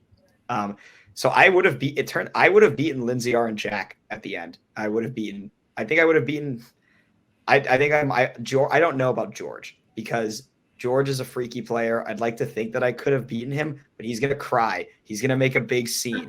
I started Survivor Michigan, and George is the only person in the game that like straight up it would mean more to George to win Survivor Michigan than it would me. You know, he's the only person in the game that I feel confident in saying that it's a bigger deal. This is a bigger deal to him than it is to me because he's been a Survivor fan his entire life and he created the club and all this. And I didn't want to have to go. I just didn't want to go up against it. I thought I'd played better than George, but if George is at the end, he can claim that all those moves that I think are dumb were smart because he's at the end. So I think George would have been really scary at the end, but yeah, it's, at Final Five in the jury chat, they were saying this is Ian's chance. If Ian votes off Grace and takes Lindsay R to the end, then we know that he like read the jury correctly and he'll win. And if he votes off Lindsay R here, then Ian's like reading the jury wrong and we're all voting for Grace, basically. So if I had voted off Grace at 5 and gone to the end with any of those others, Lindsay R, Jack, or Lindsay Adams, I would have won. But to me, that's just insane. Like, there's nothing in the entire universe that could have ever convinced me that Grace was a bigger threat than Lindsay R at that time. Yeah. Nothing. I would have thought Lindsay was a bigger threat too. Like Lindsay R got done fucking dirty on the jury. Let me tell you. I think Lindsay R played a very solid game, and I was very surprised when she got so little credit in the jury. Played really well the Noah week, especially. She was the one who masterminded that whole thing. Like I also feel like she's just so nice. Like I feel like nobody's ever really can be mad at her. Yeah, I agree. I think she had like a similar social game to Grace where nobody really had any issues with her, but she had the moves to back it up. Like at Final 7, Lindsay R's on the right side of the vote, manipulated everybody, lied to Sokka, found out their entire plan, whatever. At Final 7, Grace is totally blind. Like Grace was not punished by the jury for any of her bad moves. It was like, oh, she played a perfect game. It's like, how is it a perfect game when your closest ally gets blind? You get blindsided. That's like one of the most critical votes, Yeah. But that's not how people viewed it, Okay, so basically, the only situation you wouldn't have won is the one that happened. Of the final 5. Of the final 5, yeah. Yeah, of the final 5, yeah, that's pretty much the case, which is crazy. Okay. So, but at the time, I thought when it first happened, I was like, oh my God, they all hated me so much. I would have never beaten anybody. But it actually wasn't really the case. Like as soon as Final Tribal ended, I got texts from like half the jury being like, I didn't really mean what I said. I'm so sorry. Like, you're actually a great guy. Like, it's just kind of a dog pile. Like, like everyone's a little annoyed at you, but like, you're really actually a great guy. And like, I didn't mean it. And a lot of people also said, I thought someone else was going to vote for you. Like, I'm so sorry. Like there was talks I remember of them. They talked about giving me like, they were like, we should maybe throw a few votes on Ian just so he doesn't tie with Lindsay. But isn't it so infuriating to hear after the fact? It's like, of course. Yeah. Yes, it was. It was infuriating. Yeah, it was. It was really, really infuriating. I was like, well, like a couple people said some pretty mean stuff during Final Tribal. And right afterwards, those same people texted me and said, I didn't mean any of it, And I'm kind of like, well, you know what? If you didn't mean it, then you shouldn't have said it. Because like, this is like going to go on YouTube and stuff. And like, if you didn't actually mean it and didn't believe what you were saying, then you shouldn't have said it. And if you did mean it, then don't come to me afterwards and like, try and like make up, like the game's over now, Like, I just didn't really like that, honestly. And it rubbed me the wrong way. And it felt like in the end, once I read the whole thing and like saw the messengers and stuff, my view is that like the Ian sucks his social game was awful thing was kind of just like the main justification being used to vote for Grace. Because like there isn't actually a good strategic argument for it, So like the argument became entirely about that. And so people kind of like fell more. It's like a cyclical thing, people fell more and more into that. But on a personal level, most of these people didn't actually have a huge issue with me, Yeah. But like I'm still friends with I'm still friends with lots of people from the jury. Yeah. Did you like not talk to them for a while, or like what was it like a couple days after or something? I mean, I was pissed. I was so fucking pissed. I got so. I mean, I was in a bad way the night of Final Tribal. Like, I was in a bad way. I believe I called while drunk. I called Mitch and Nick to like commiserate because I was like, I need to talk to other people who like understand what you know what I mean? Yeah. What like losing is like, because losing Survivor sucks, right? Like everybody hates losing Survivor, right? It's really annoying. It feels kind of like a breakup. It doesn't feel like losing a normal game, and like I feel like, especially second place, I feel like it's just like knowing the people who like didn't vote for you, it just feels so personal.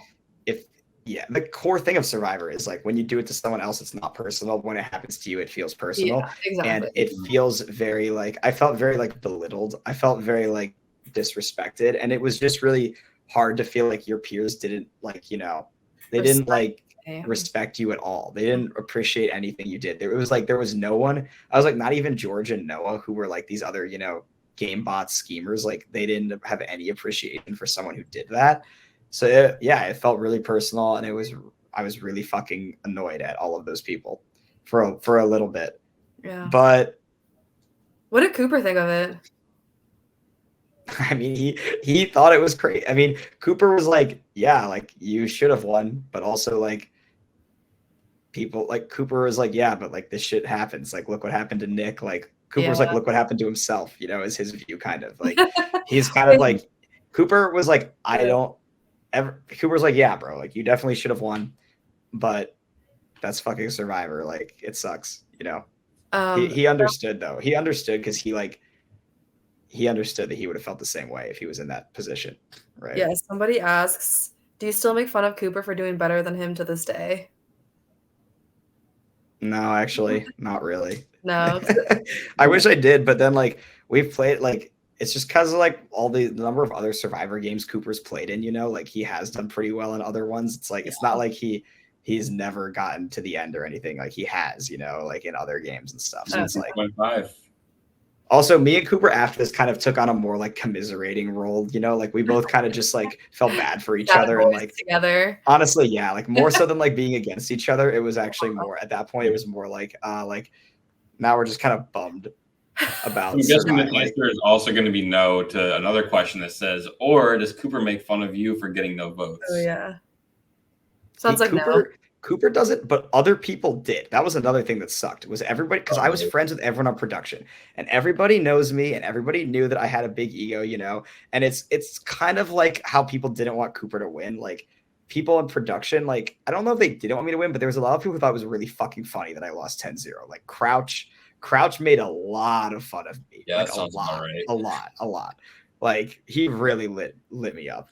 And some other people did as well, and like really thought it was funny. Like I think Kevin thought it was pretty funny, and like a lot of people just thought it was pretty funny. Like Ian's like he's such a big character. He obviously cares so much, and like a couple days after Final Tribal, I went over to a buddy's place from high school because it was the pandemic, and he had a pool in his backyard. So it was one of the couple. There was like you could hang out there. You know what I mean? Yeah. Because it wasn't inside or whatever. And I was hanging out with him and this other guy I was friends with from high school, and they didn't know anything about Survivor. And they're like, bro, you seem like you're in kind of a bad mood. So I like kind of explained the whole thing. And this one dude, he's like, this to me is the funniest thing that's ever happened. He's like, do I believe he's sitting on the pool sipping like a Corona? And he's just like, do I believe that you, Ian Harris, could snake, connive, and in other ways scheme your way past all these people, and that you like definitely thought you were smarter than all of them, and that maybe you were, but that you like just were able to snake them and fuck them all over, and that you were able to make it to the end of this thing? Yes, I do. And do I also believe that every last one of them would have died before let you win it? Yes, I very much believe that.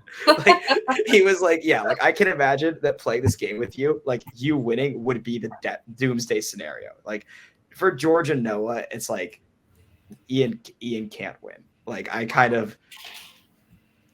think that was a part of it, but it's not a part of it that they like wanted to say at the time, Yeah. But that's part of the game. I always think you got second, but like technically, I guess you tied for second. Yeah, I tied. But, like for in your third. mind, you got second. I mean, everybody kind of viewed it that way, to be honest. Yeah. But like it's not like Lindsay Adams really did have a chance.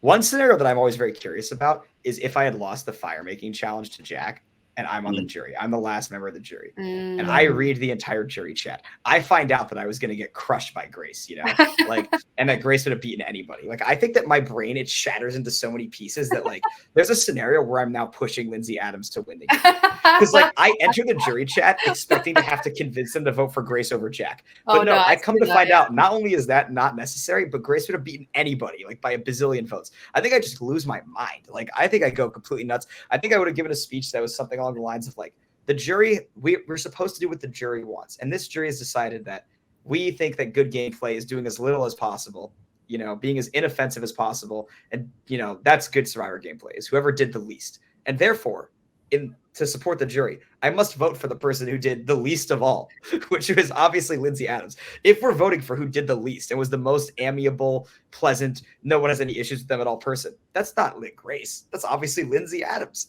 We have to vote for Lindsay Adams to win. I would have loved to see that. Honestly, I really like Lindsay. Like, she is just such a good sport, I feel like, about everything. She was very nice person. She's a good Lindsay attitude. Adams is a great person. Lindsay, like, underrated character too. Like, I want to see more clips of Lindsay Adams. I agree. She was very funny on the show. There was She one could that, find like, an idol. the Mason voting confessional, like, Or the absolutely. advantage. Yeah. There was this weird storyline that was like in the show and in real life, which was that Lindsay Adams like kind of thought everyone was out to get her for some reason, because she kept getting votes where the plan was not to vote her off, but she never found that out. So like she didn't know about this whole mole thing. Like she just thought that Noah played an idol on her and saved her.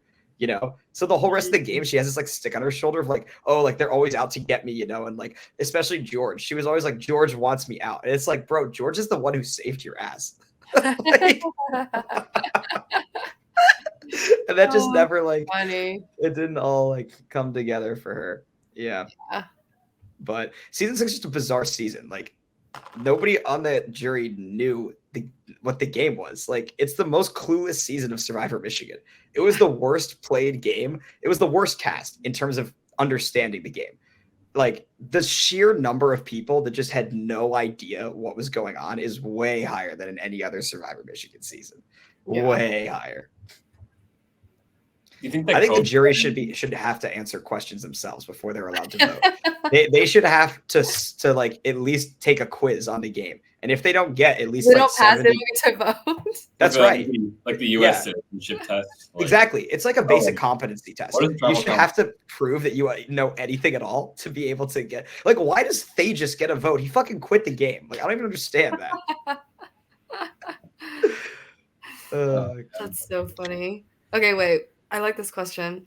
What 5 players from the cast would be your lock for All-Stars picks for a future season? You can only pick one producer for that list. Okay. I mean, well, I would just do Noah because me, George, and Katie all graduated. So, or like not thinking about logistics, just in general. No logistics. I think I would pick Katie then if it was no logistics, because like me, George, and Noah all like our storyline I think was like fairly played out. I don't think you'd want to see me and George especially back on another season. You'd want to see either Noah or Katie. Katie did get robbed. Katie got robbed for sure. Yeah. Katie's another person who like deserved to go way farther, cared so much about the game, way more than most of the clowns who like made the jury. Katie in a season where nobody knows her, I think does really well. I agree. Katie also, I would have won the game if Katie had been on the jury also. If Katie had been the first juror and had been on the jury, she would have been pushing me to win the whole time. And so I would have won. Because Ellie and all those guys, like, they would have just gone along with Katie, not Noah, So that's probably also true. But Katie, it's also Katie, Taylor, obviously, and Abby, Stephanie, and Luke. Okay. Because I think Abby, Stephanie, and Luke really had a lot more to give, and I would love to see them back on another season. Taylor, obviously, fan favorite character. We got to see her again. And Katie. That would be my 5 picks for All-Stars. I like Stephanie that like she was making a like fake advantage to try to like get out of tribal council. Like it didn't work, but she tried. Yeah. We appreciate the effort. Yeah. That was one where like I felt kind of bad. Me and Noah kind of really shot her down in it, but it was like the people we were working with like had so little clue what was going on. We couldn't risk that. We had to like make it so clear to them. We were splitting votes. So it needed to be so clear to them, like, this does not matter. Do not do anything other than what we have discussed, like we're just like, oh, this, it's fake, it's stupid, don't listen to it, doesn't matter, it's fake, bullshit, Yeah. This question's interesting. What season 6 players and episodes would you have had the most fun editing?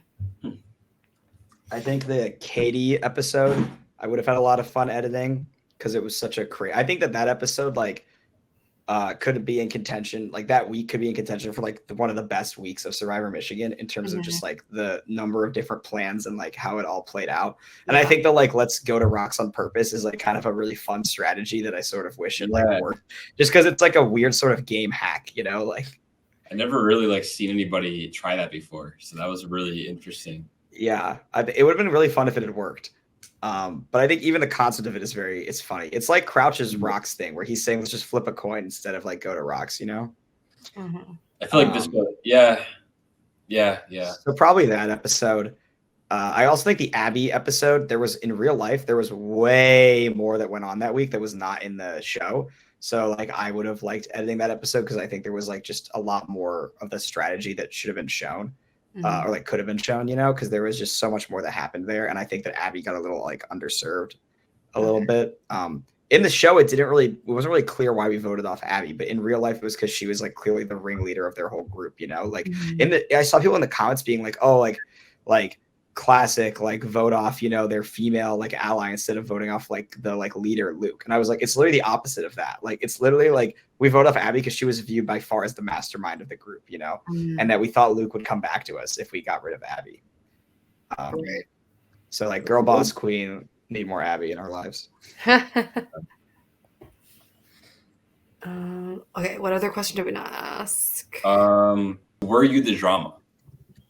I was the drama. Yeah, I was bringing the good TV. I think that I definitely helped out the TV entertainment aspect of this season. And honestly, like I thought my edit was pretty fair in terms of like my strategic edit. I was disappointed that a lot of my best lines were cut out. Like I said so much meaner stuff that wasn't put. I was kind of like all along. I was kind of like, if I'm gonna be this big villain that everybody hates at the end, can't I like at least be a little more villainous on the show? Like I kind of feel like George like felt a little bad for me or like kind of whitewashed me a little bit. Like I think that I actually should have looked worse. I should have looked like more of an asshole, honestly. I had like way meaner stuff that I said. Do you remember like any of those lines?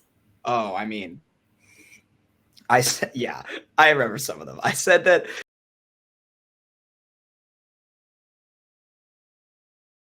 Abby's hand is so far up Luke's ass, she is talking out of his mouth like a fucking puppet.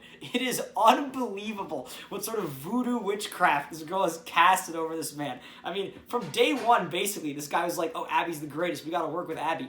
Abby has been the most untrustworthy person in the game thus far. Because I was trying to explain to Luke this doesn't make any sense. This isn't good for us. Because I was like, look, would the plan here be that then after we vote out Noah, we would bring in Lindsay and Emily because they helped us vote out Noah, I guess, and now that's the new majority and we're going to vote out Grace and Thages? And he goes, no, we'll vote with Grace and Thages next week and vote out Lindsay or Emily or something. Excuse me? What the fuck is that? It doesn't make any fucking sense at all. How are Grace and Thages going to work with you after you blindside them this week? And he goes, this is what he says. He's like, oh, dude, no, think about it. They won't know who flipped. Like, they won't know who flipped, so, we're convinced them that somebody else flipped in the 5. Oh, okay, that's interesting, Luke. Because if Noah's gone, there'd be 4 people left in the 5, so in the 4 now, and 2 of them would have had to flip. So if you and I say to Grace and Thages, oh, we didn't do it, you guys must have done it, they'll know they didn't do it. It's like if I fart and I blame you, Brady, for doing it. Like, if I was like, oh, Brady, you farted, you'd be like, no, it was clearly you, there's only 2 of us in this room. Like, you can't do the they who smelt the Delta if there's just 2 of you. It doesn't make any fucking sense. So either Luke is a complete moron, or he's lying to me because the real plan is to vote out Thages and Grace, and for some reason he's gone down the Abby and Stephanie route of not ever telling the truth ever. It's totally mind-boggling the game these girls are playing. It's truly stunning how preposterous it is, how little sense it makes. Like, of all people to come to, why would they come to me? They're like, oh, this whole plan is predicated on you convincing Lindsay to vote with us. Why wouldn't it be predicated on them convincing Lindsay to vote with them? They're trusting like somebody who they've given no reason to trust. I have every reason to flip this on them, and they should be expecting it. Honestly, they should be expecting one of them to go home tonight. We really just couldn't trust Luke this vote because of how far up Abby's ass he is. He's basically got his head in the sand while Abby leads him around like a dog. It's unbelievable to watch, really. It's really stunning. Like, I didn't realize that you were allowed to have pets in the game of Survivor. Like, I just didn't know that. That was a thing you could have. But, like, the fact that Abby has a pet named Luke, it's very tough. Brutal. Because I would have brought my dog, too. Like, if I could have a dog in the game. Is your dog named Cooper? Just bring him. Don't put that in. No, definitely do. They wanted a big move. Steph Abney, they're like Survivor super fans. Oh, we came into this game to blindside people, not to vote off the weak players, yada yada. Okay, you wanted the blind side, you're gonna get one. So I hope you enjoyed tonight, and yeah, you can tell your sister Megan that Ian, John, and Rohan sent their regards.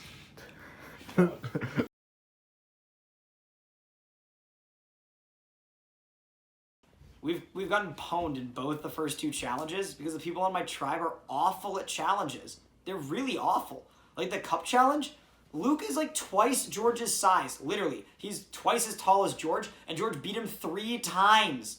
I was like, Luke, what are you doing? You have like twice this guy's wingspan. You can Michael Phelps this clown. Like literally just put your cup all over here and just smash his on the ground. So yeah, we're just bad at challenges. I'm sure we'll lose the challenge tonight. Like, I'm just expecting that at this point. And I'm trying to prepare for a scenario where I'm in a swap where it's like me and like one other person from Sokka tribe and like 6 people from Obsidian.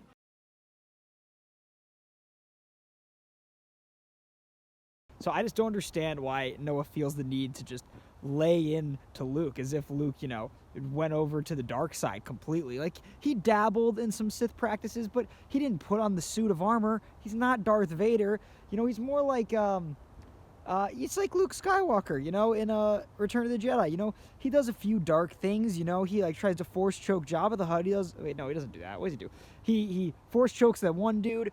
He's dressed in all black, looking like kind of an asshole. Does a few bad things. That's Luke.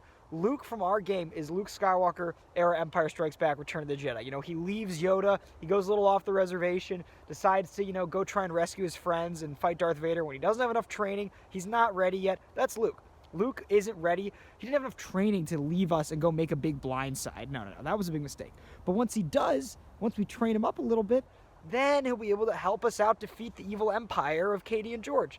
So there's no reason to piss off people like that. What we don't want is him going all the way over to the Sith.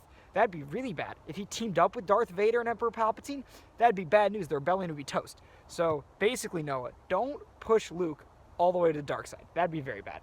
Very, very bad.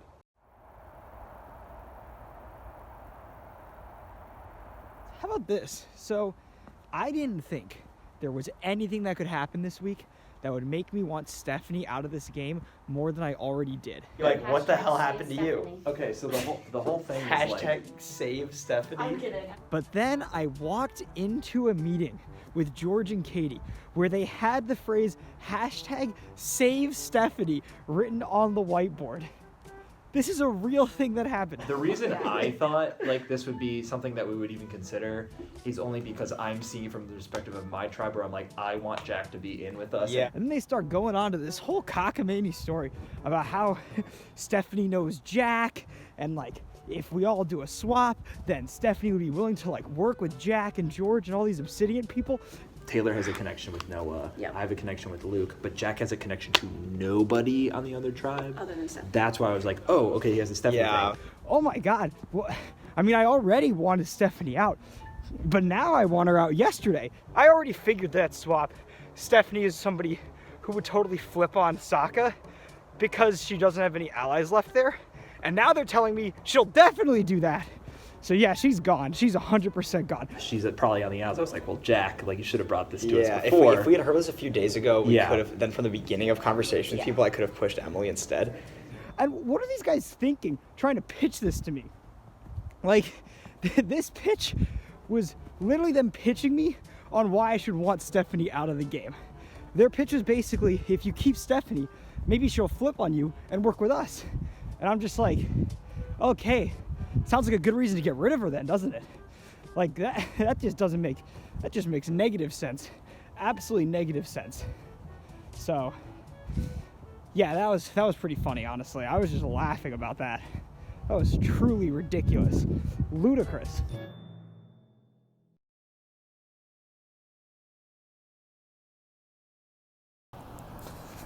Dude, so many people in this game deserve to be voted out for reasons that have nothing to do with the game and just have to do for how stupid they are. Everyone else varies between a complete moron or a person who's like maybe smart in real life but doing stupid things or has no idea what the hell is going on or is named a dinosaur. So like everyone else varies between like pretty dumb and absolutely completely moronic.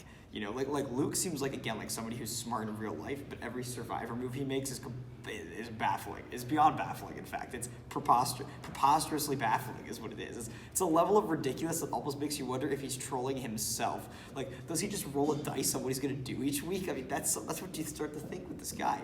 And then you got like all these clowns like Ellie.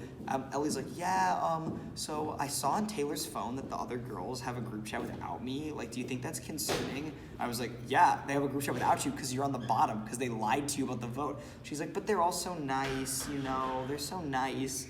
I was like, you're literally an idiot. Like, they literally told you basically you're on the bottom. Then you got Katie running around basically like, essentially, like, if I hadn't already known about their secret relationship, I would know about it by now because of how poor of a job they've done hiding it. Valentine's Day, I'm walking down the street, okay, with some friends. I see George walking across the street. He's walking right past me.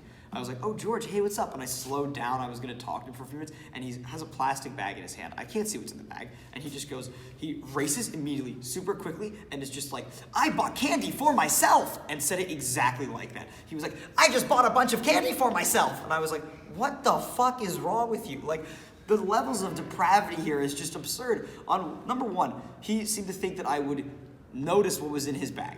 Number two, that because I saw it was candy, I would think that he is in a secret relationship with Katie, which would be such an incredible leap to make. Like, if I saw that he had candy on Valentine's Day, he could have said a million things. If I questioned on it, he could have said, oh, it's for my girlfriend. It could be any other girl in the world, for one thing. It could be for some girl I'm going on a date with. It could be for my mom, my sister, my friend, you know, literally anything. Or literally, it could have just been that I bought it for myself. And he would have just said it in a normal tone of voice. He could have like, oh yeah, like, I don't like Valentine's Day. Haha, I'm single, so I bought some candy. That's fine. Like, I would have believed that. But instead, he literally took on this bizarre Donald Duck-like voice and just, it sounded like a cartoon character. I bought candy for myself. I was like, what is wrong with you? And that's what I'm thinking about most of these people all the time. What is wrong with you? I would love to play poker against those girls at some point in time because, like, that's just free money, my dude. That is just free money for the taking. Like, for real money, I'll play them every day if they want. I will take them every single day in poker because, I mean, that's just free money and everyone could use a little more change in their pockets.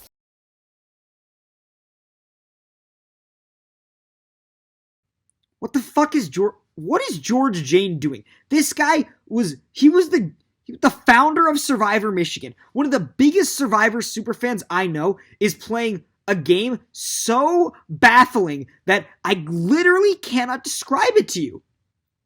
What is he doing? Seriously, what is this man doing? Okay, like, he knew Noah. Like, it's hurting my brain to think about, honestly, because George goes to Noah, tells Noah that he knows about Noah's idol from me. Ostensibly, you would do that to, like, you know, curry favor with Noah, earn trust with Noah. So then Noah, pissed off that I told George about his idol, fair enough, tells George that I have an idol. George then runs back to me and says, Noah told me you have an idol. What is he doing? What is he doing? How are either me or Noah supposed to trust George when anything we tell him, he just instantly goes and tells to the other one? How am I supposed to trust anything this man says if he's just running around in circles telling everybody fucking everything?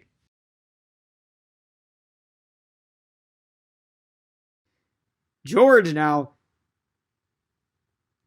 just, man, he's living on Mars, bro. I don't know what to say about George.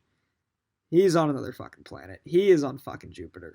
Like, there is no other way to say it. This motherfucker burned his entire tribe. They're all mad at him now. They probably would have voted. He probably would have gotten voted out if he hadn't won immunity. Which just goes to show you that everybody in this game needs to fucking listen to me. I'm saying to Grace and Noah, we can't trust Justin. I was right. They need to listen to me. I'm saying to George, this move doesn't make sense for you. Why are you letting Justin go home? You're going to piss off your entire tribe. He should have listened to me. He was the godfather of Obsidian. Now he's in the gutter. He went from the king. Now he's the Joker. Like, he literally is just, he could have been the bridesmaid. Now he's sweeping the floor. Like, he is gone from the top of the tower to the bottom of the dungeon. There is no other way to describe it. he's probably the least trusted person in this game.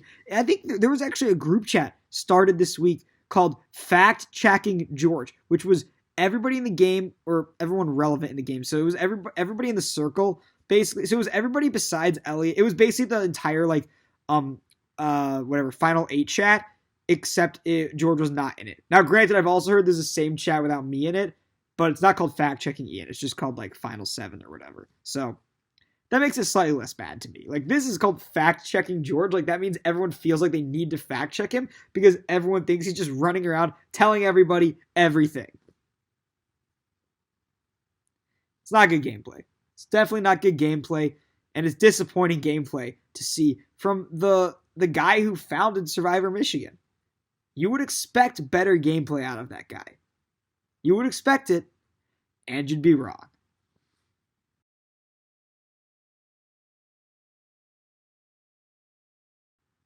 I don't know how to deal with Jack. He's also sketchy. Every time I talk to him, I'm like, he offers me something. I'm like, all right, so what are we doing next week? And he's just like, well, this or that. I'm like, what's the plan next week? Oh, this or that. This or that sounds to me a lot like you're going home, or I'm lying to you, or I'm not going to let you in on my plan. It all sounds like I don't want to work with you, which means I don't want to work with him. It does, like, everything Jack says is sketchy. Like, I cannot believe a word that comes out of his mouth. He clearly told Lindsay R, Taylor, and like Grace and Noah about our plan, about George's plan, and then denied it to my face, trying to tell me that I did it. He's like, maybe you told him. I was like, bro, I know I didn't fucking tell him. Shut the fuck up, Jack. You obviously fucking told him. Just get the, stop with your bullshit. We all know you told him. Just admit that you did it. Just fucking admit it.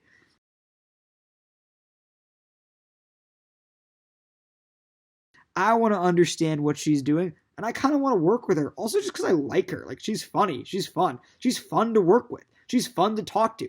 Jack is not fun to talk to. Jack, literally, every time you talk to him, you feel like you're talking to a fucking wall that literally just looks at you and says, you must have told them, bro. You must have told. It's like, Jack literally is like a cookie cutter, generic, like, stock character from, like, I feel like he walks straight out of an episode of, like, Riverdale or something. He's like Archie. He's like some stock, like, cartoon, like, fucking, like, high school, I would call him, like, jock adjacent. He's a jock adjacent guy from high school who just kind of wanders around, like, looking sort of good and, like, being sort of tall, but having, like, zero personality, zero charisma, zero ideas. Like, he's kind of a zero, honestly. Like, I don't know why people like this guy. He's so boring. Talking to him is like, it's like talking to a beige wall, honestly, half the time. That's kind of mean. I'm sure he's a nice guy, honestly. I just find working with him to be fucking insufferable.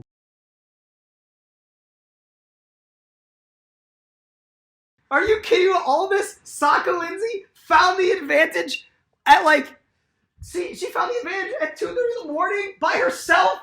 What? That's like Tony Stark built this by himself in a cave. Are you kidding me? How did she possibly do that?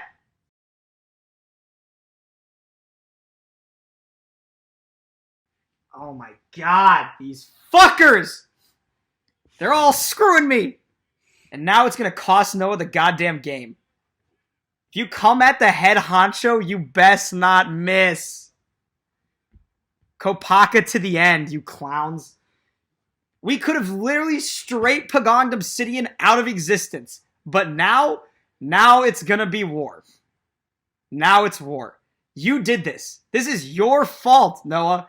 You and Grace couldn't leave well enough alone. You couldn't be happy with Jack going home, with George going home next week. You couldn't be happy with a scenario where, not even that, if you three are really as close as you clearly are, you should have been totally fine with me going along with voting off all of these Obsidian people and then just voting me out at Final Four, since the three of you are clearly much tighter than you are with me. That's what you should have done. Now, instead, you've blown up the whole game again. You've done the same thing George did, only you've done it even dumber, because you already saw George doing it. You just blew up this whole tribe for no reason at all. We had a 4-3 majority, and now one of you is going to have to go home, and there's going to be no idols, and 6 will be an absolute crapshoot. And if George wins this game, it will be you guys' fault. It will be your fault, no one else's. Just like if we win, it'll be George's fault for blowing up Obsidian. But now you've turned the game right back on its head. You couldn't leave well enough alone. You people, these people, they never learn. You can't teach a sneech. Abby, Stephanie, and Luke, we gotta make a move. We gotta make a move. When you're in the majority, you don't gotta make a move. You really don't. Especially if you're on the top of the majority, which Luke was in that situation, which George was in that situation, which Noah and Grace were now. I was on the bottom. You guys should not have wanted to make a move, but you did. And now it's gonna blow up in your face.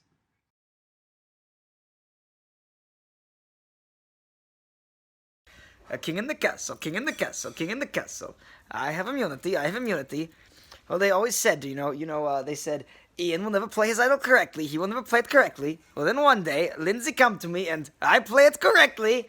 And Noah, he is a toast, as they say. We take the Noah, we break him into tiny little pieces and flush him down the toilet. Ho ho, king in the castle, king in the castle.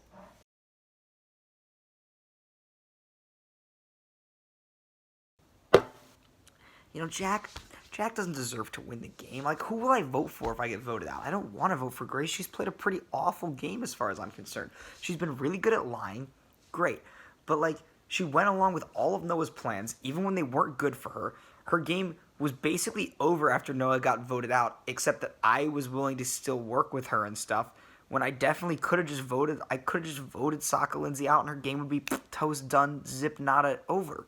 So, I don't really think she has a real chance to win. If Lindsay gets to the end, Lindsay deserves to win. Of the group left, besides myself, she's played the best game, which is tough to say because she still played a pretty goddamn awful one, but it's the best one there is. She at least initiated the Noah blind side. She will have thrown George under the bus. Basically, in consecutive weeks, she will have been somewhat responsible for George, Noah, and me going home. If I go home this week, I think she has the best case to win by far. I'm going to tell this to Grace and say, if I get voted out this week, I'll be voting for Lindsay to win. Simple as that. That's where my vote's going, She played the best game. I'm going to build up this Sokka v Obsidian thing as much as possible to try and convince Grace to not vote me off. But at the end of the day, I don't give a flying fuck about Sokka, Obsidian, Kopaka, or all the rest. All I care about is who played the best game. You're not voting for a tribe. You're voting for the sole survivor. And I will vote for the person who played the best game. I'm not going to vote emotionally. I'm not going to vote based on who I was allies with. I'm going to vote on who deserves to win. That's the only fair way to do it as far as I'm concerned. I don't think Grace does. I don't think any of them do. Only I do. I've never been blindsided thus far. I've never been on the wrong side of a vote. I've orchestrated Noah and George going home in back-to-back weeks. I got George's allies to flip on him. I got George and Katie to both go home, and in both those weeks, it was basically a tied vote, and I got their allies to flip on them. I've not a single plan. None of my plans have ever gone wrong. My plans have always succeeded. I've never been sitting at Tribal and going, what the hell is happening, It just doesn't happen to me because I'm just, better at the game than all of these people. I mean, I've been playing with clowns, fools, prancing ponies, and nonsense. It's almost the survivor gods. They can't let this happen. It's not fair that I would come so far to the precipice of glory only to have it snatched away from me by the likes of these buffoons. Ah!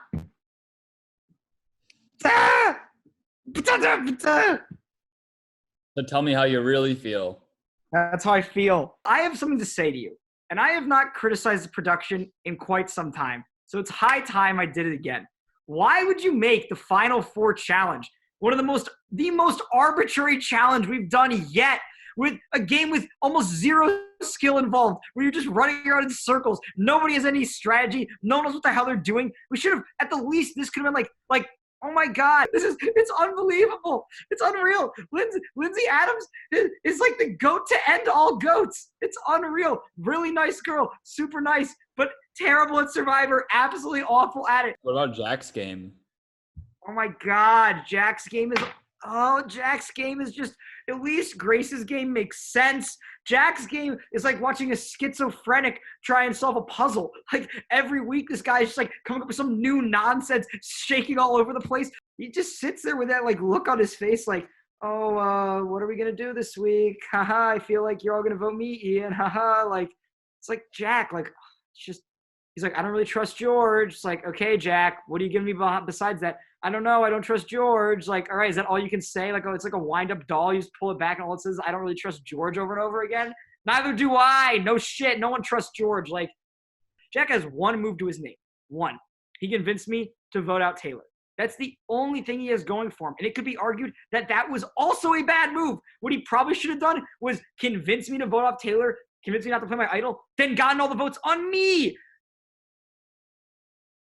And now I'm just one challenge away from the edge of glory, the precipice of ultimate victory. I mean, I just can't lose now. I can't. I won't. It's destiny. My manifest destiny. To become the sole survivor. I don't want to be that guy running around for the rest of the time complaining that I got, like, screwed over in some ridiculous way. Now, of course, if I do lose, it will be because I got screwed over in some ridiculous way, because I have by far and away deserved to win at this point, and only an act of God, an act of Brady, could come in and potentially prevent me from winning the game.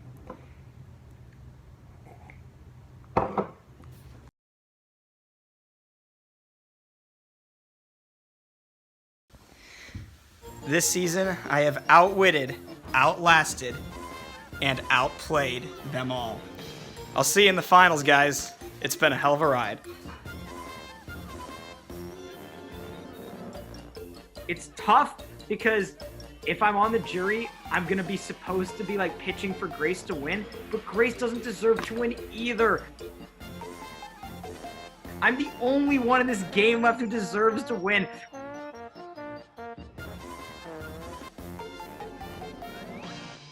The winner of Survivor Michigan Season 6, Grace. I said some crazy stuff. Oh, man. No, it's a lot of good sound bites. Yeah. Which kind of goes into this question. Someone asks, Yeah. which I think I know the answer. They said, was your TV character or the game more important to you? The game. I think obviously the game. It's obviously the game. Yeah. But like the character in the confessionals can be as crazy as you want it to be, you know? Like the other people don't see that.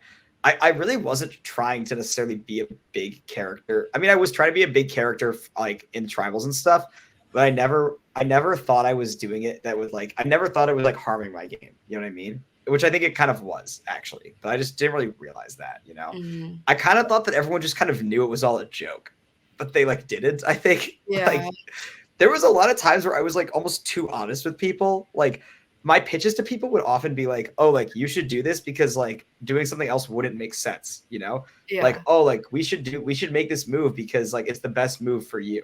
And they'd be like, wow, that's like really condescending. Like, yeah. Like Jack was like, bro, like don't try to. Jack wanted to tell Lindsay, we were gonna vote off Taylor. I was like, if you do that, I'm out. I'm just voting for George. Yeah. And Jack was like, don't try to godfather me, bro. And I was like, dude, like I'm just not gonna go along with your plan if it's not gonna work. Like if you tell Lindsay this, it's all gonna blow up. Like, yeah, I guess you just weren't sugarcoating anything. Or like after we threw the challenge, I was just like, yeah, you guys shouldn't have done that. They like were like, why would you say that? I was like, oh, because it's like the truth, you know. But people don't want the truth. Yeah. Actually, they're like, Ian's the sneakiest. Ian lies about everything. I'm like, I was telling everybody the truth. I was telling them, I think you should do this because it's good for your game. And they're like, no, what's good for my game is to vote off all of my own allies. And I'm like, well, I can't help you. To be fair, you would also like the next breath, like tell them like a bold-faced lie to their face. Be like, why don't you believe me when I'm telling the truth right now? They're like, I just don't believe you. Yeah, I mean, I do think I told a lot of lies as well. Like, how do you sort the fact from fiction? I don't know. Yeah, you're right. I don't fucking know. But it is I will say like it's like knowing you like you weren't playing up like you were saying things to be funny obviously sometimes, but you weren't like playing up a character. Like you say this the kind of like things you're saying and like your whatever in the show or like things you would just like normally say. Also. Yeah, that is true. Oh yeah, I'm like a pretty big character like, just like to begin with. You know what I mean? Yeah. Like yeah. Like most of the stuff I said, I would say it in real life as well. Like yeah. Yeah, definitely. I feel like this whole like all of Survivor Michigan, it's like a bunch of characters. Definitely, that's why we all like became friends and stuff. Yeah.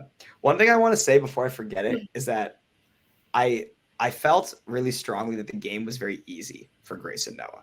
The game just got like handed to them, and I had to like work for it. Like on both swap tribes, they were just with their entire alliance and just pick somebody off and don't have to do anything. Like they just get handed advantages. Like Grace at the merge gets dead last in the challenge and gets handed the idol clue. Gets handed the idol basically. And like I had to fight and scrap and like dig for my idol and like throw a challenge to not go to tribal with like Kopaka because I knew they would vote me off, you know? Yeah. And then like on my swap tribe, I had to like one move that I thought was really underrated was like I told them all I was going to play the idol, and then at tribal, Taylor's like, "Well, there's only 2 people that can get votes at this tribal." It's like that's not true. You could just vote for me, you know. Like I created the sense in their minds that they could not vote for me because I would play the idol, and I just didn't play it. It's like exactly what Jack did not do in like season 2, you know. True. Yeah, you really should have just. And so I felt like the game was very easy for them. It just got handed to them, and then like. The one I was like, and then Grace just fucks up completely at Final 7. Her closest ally goes home, and her whole game is basically over at that point. And even more so once I understood that she was going to go to the end and lose to Noah no matter what. So the best thing that ever happened to her was her getting blindsided, having no idea what's going on. Her closest ally goes home. It's like I can't give her, and then she's winning the game after that point. But she had no role in that and didn't want it to happen. You know, like she wanted me or Jack to go home there. So I can't give her credit for Noah's blindside when she had no idea what was going on and had never wanted it to happen. So it's just like very hard to kind of come to terms with that. You know, it's like I felt like I actively like chose my own destiny and like made these moves and like, you know, did all this stuff. And it just felt like then at the end, everyone in the jury was just like, oh, like, but Grace, like, you know, is like nice. And like, she didn't do anything. It didn't feel like she had done anything. Like, I don't know what Grace's big move in the game was. And I guess people viewed it as like Final 6. But in reality, like, I wanted Noah out of the game. Lindsay R. and George come to me. And they're like, we want to vote off Grace or Lindsay Adams because at Final 7 because we don't want to risk Noah playing his idol. And I was like, I'm voting Noah. Like, I'm not leaving Noah in the fucking game. And I know that once Noah's out of the game, Grace and Lindsay Adams are going to come crawling back to me because they'll have nowhere else to go. So I was like, it's not, people in the jury were like, Grace is such a genius. She like talked Ian into working with her. I'm like, no, I like planned to get rid of Noah so that those guys would work with me so I could go to the end with them and crush them like Noah wanted to do. I just wanted to replace their alliance with me instead of Noah, which is basically what happened. Yeah. And so it's just like, Grace's best move was Noah going home, a blindside she had nothing to do with and didn't want to happen. So I'm like, I don't understand. Like at Final Tribal, Grace said this insane thing that she deserves more credit for the Katie vote. If we had listened to Grace, the Katie vote, we would have just gone to Tribal with no idea what was happening, and it would have been a tie vote.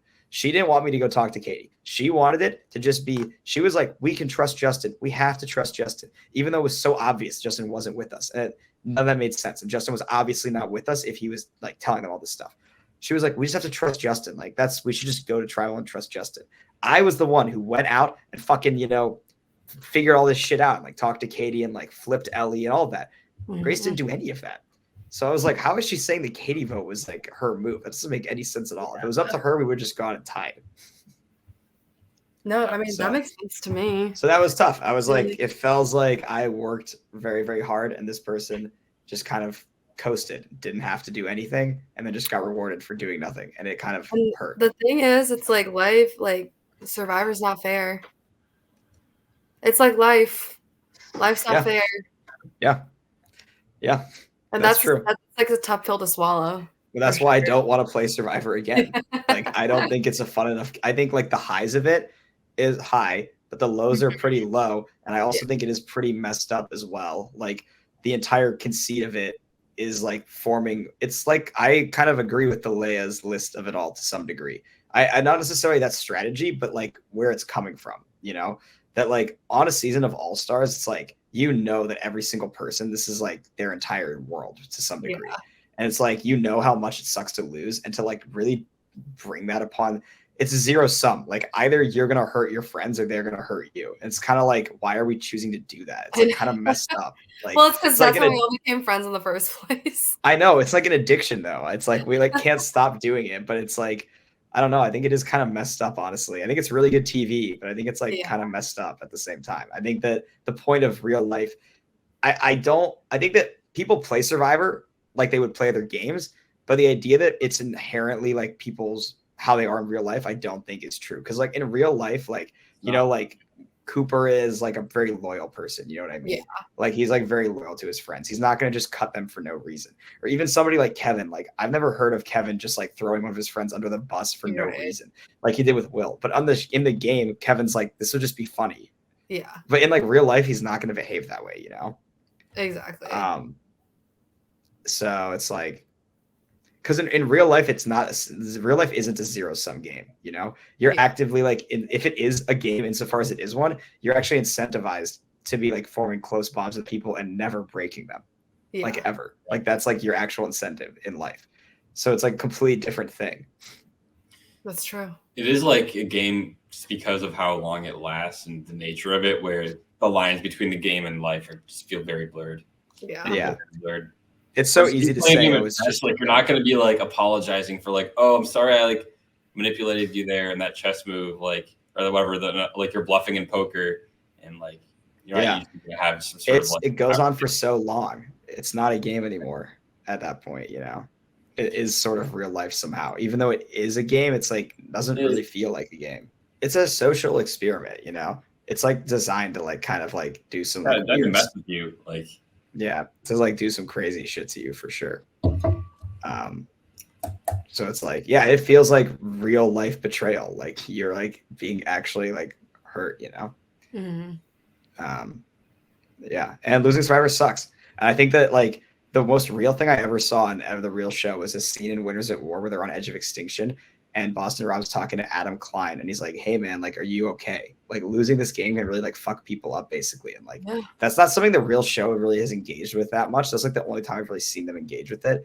And in College Survivor, I think people should engage with it even more because it's like your friends and like all this stuff. And like, I think that too often it's kind of everybody kind of wants to pretend that you shouldn't be that upset about losing it, even though they themselves are so upset about it. I think it's fine to just be like, yeah, like losing Survivor really sucks. It's like really annoying, you know, and everybody who played Survivor Michigan, most of them have felt that at some point, you know? No, 100%. One more question from R. Kilma. How much did editing season 2 and a portion of season 3 influence your game? Some of your confessionals felt very Will-esque. Yeah, I mean, Will was always one of my favorites.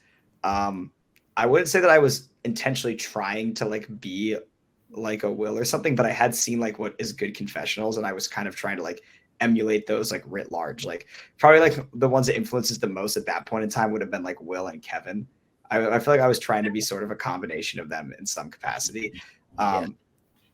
I hadn't really watched a lot of Jackson videos at that point, so I feel like I wasn't. I feel like Jackson wasn't as much on the radar, but yeah, definitely Will and Kevin had some influence in it. Also, the other thing is that when season 2, like everything was season 2 with like the Nick and Mallory of it all, the way that Cooper and Mitch had always kind of portrayed that to me was that it was like this massive fluke, you know. Like, oh, like Nick obviously, and you guys like, it's like funny talking to you guys about that, but it's like they had always told me like, oh, like Nick obviously should have won. It's like just a ludicrous like 1,000,000,000 like fluke that he didn't. But like, and so I kind of thought that going into season 6, and like, but the actual reality is that like that kind of thing happens all the time in Survivor. You know, I didn't like really realize that. You know, like it's not, that was not a fluke at all. Like I see lots of college Survivor seasons where like very similar. Oh yeah, it's very common. Happens. It's like super common that like the strategic snaky person like loses. That like happens all the time. So I don't think that like it kind of sounds like bad advice to be like, oh, just like forget about that, put it out of your mind. That's like whatever 16 seed being a 1 seed, like it'll never happen again.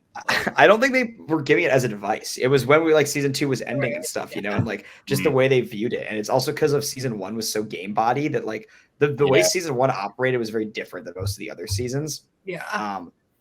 In terms of like just the game bodiness of it. And so like, yeah, I think that like if Mitch, Cooper, and like Thal are like on the jury of season 6, like I would have won season 6. Different. You know? It's like a different group of people. Yeah. Or you could have also argued like Devin would be the more strategic person compared to Dylan in season 3. Yeah, maybe. Yeah, maybe. Dylan was more of a social type of player, you know? Yeah. So I think that was like a bad mindset for me to have. Like I kind of just thought that I'd get to the end and everyone's going to be like, oh yeah, whoever was like had the most strategy wins. But that's not how it works at all. You know, I just like didn't really understand that. I think at the time I didn't understand, like, I really didn't understand how the winning part of the game. I understood all of the like voting, like mechanics of like, like how you're supposed to split votes and like every part of the strategy I understood, but the actual like why people win, I did not know. I just didn't understand. You hadn't seen like very many Survivor seasons either at this point. No, right? I had only seen Michigan season 1, Michigan season 2, and Maryland All-Stars. That explains, yeah. And I had seen Michigan All-Stars like filming. We had filmed All-Stars, Yeah. but I didn't pay any attention to Michigan seasons 3 and 4 when we were filming them. So I didn't really know much about those. How many CBS seasons have you seen now? Now I've seen a lot, like probably like half. Oh, okay. I feel like I've seen a lot of them now. I like Australian Survivor better. I heard this season's really good. Yeah, the new season of Australian Survivor, Rebels vs Titans, is my favorite Survivor season ever outside of college seasons. That's what my friends. But I'm also not necessarily like I have like a different view on Survivor than like a lot of other people. Like I like vastly prefer the older CBS seasons where it's more about. I think most fans feel the same way about that, at least. I guess I feel like there are some people who like they like how game body it is now, or like I don't know. I've seen a lot of that. Who's saying that? It sounds like bots on like Twitter or something. Like it's like editor Ian, player Ian, and viewer Ian are 3 different people, and like player Ian wants to only play with like game bots who like are gonna like be robots and like we can like play chess basically. But like viewer Ian, I don't want to watch that at all. Like I only want to watch like Michigan All-Stars or like older seasons of like what's it called, the one Micronesia, or like Heroes versus Villains, or like seasons where there's like actual drama between people. Like I like watching reality TV because I like the drama. Like I like the like crouch tribal people screaming at each other. Like that's like really what I like. But if I play the game, I don't want to be doing that sort of stuff. Exactly. That's the issue. Is like I like part of my brain when I'm playing wants it to be like that. Like, and part of me is like, oh, but like it'd be pretty fun if like everything just like got like completely flipped upside down. Like that'd be pretty exciting. Like a Survivor. Like sometimes I'll just blow everything up for no reason. It's like, oh, it'd be fun though. It'd be like good TV. Like let's just like vote off whatever. Let's just tell everybody about Jack's idols. Why not? yeah, I can see that. I really enjoyed the season that was like Worlds Apart. It's one that's universally hated.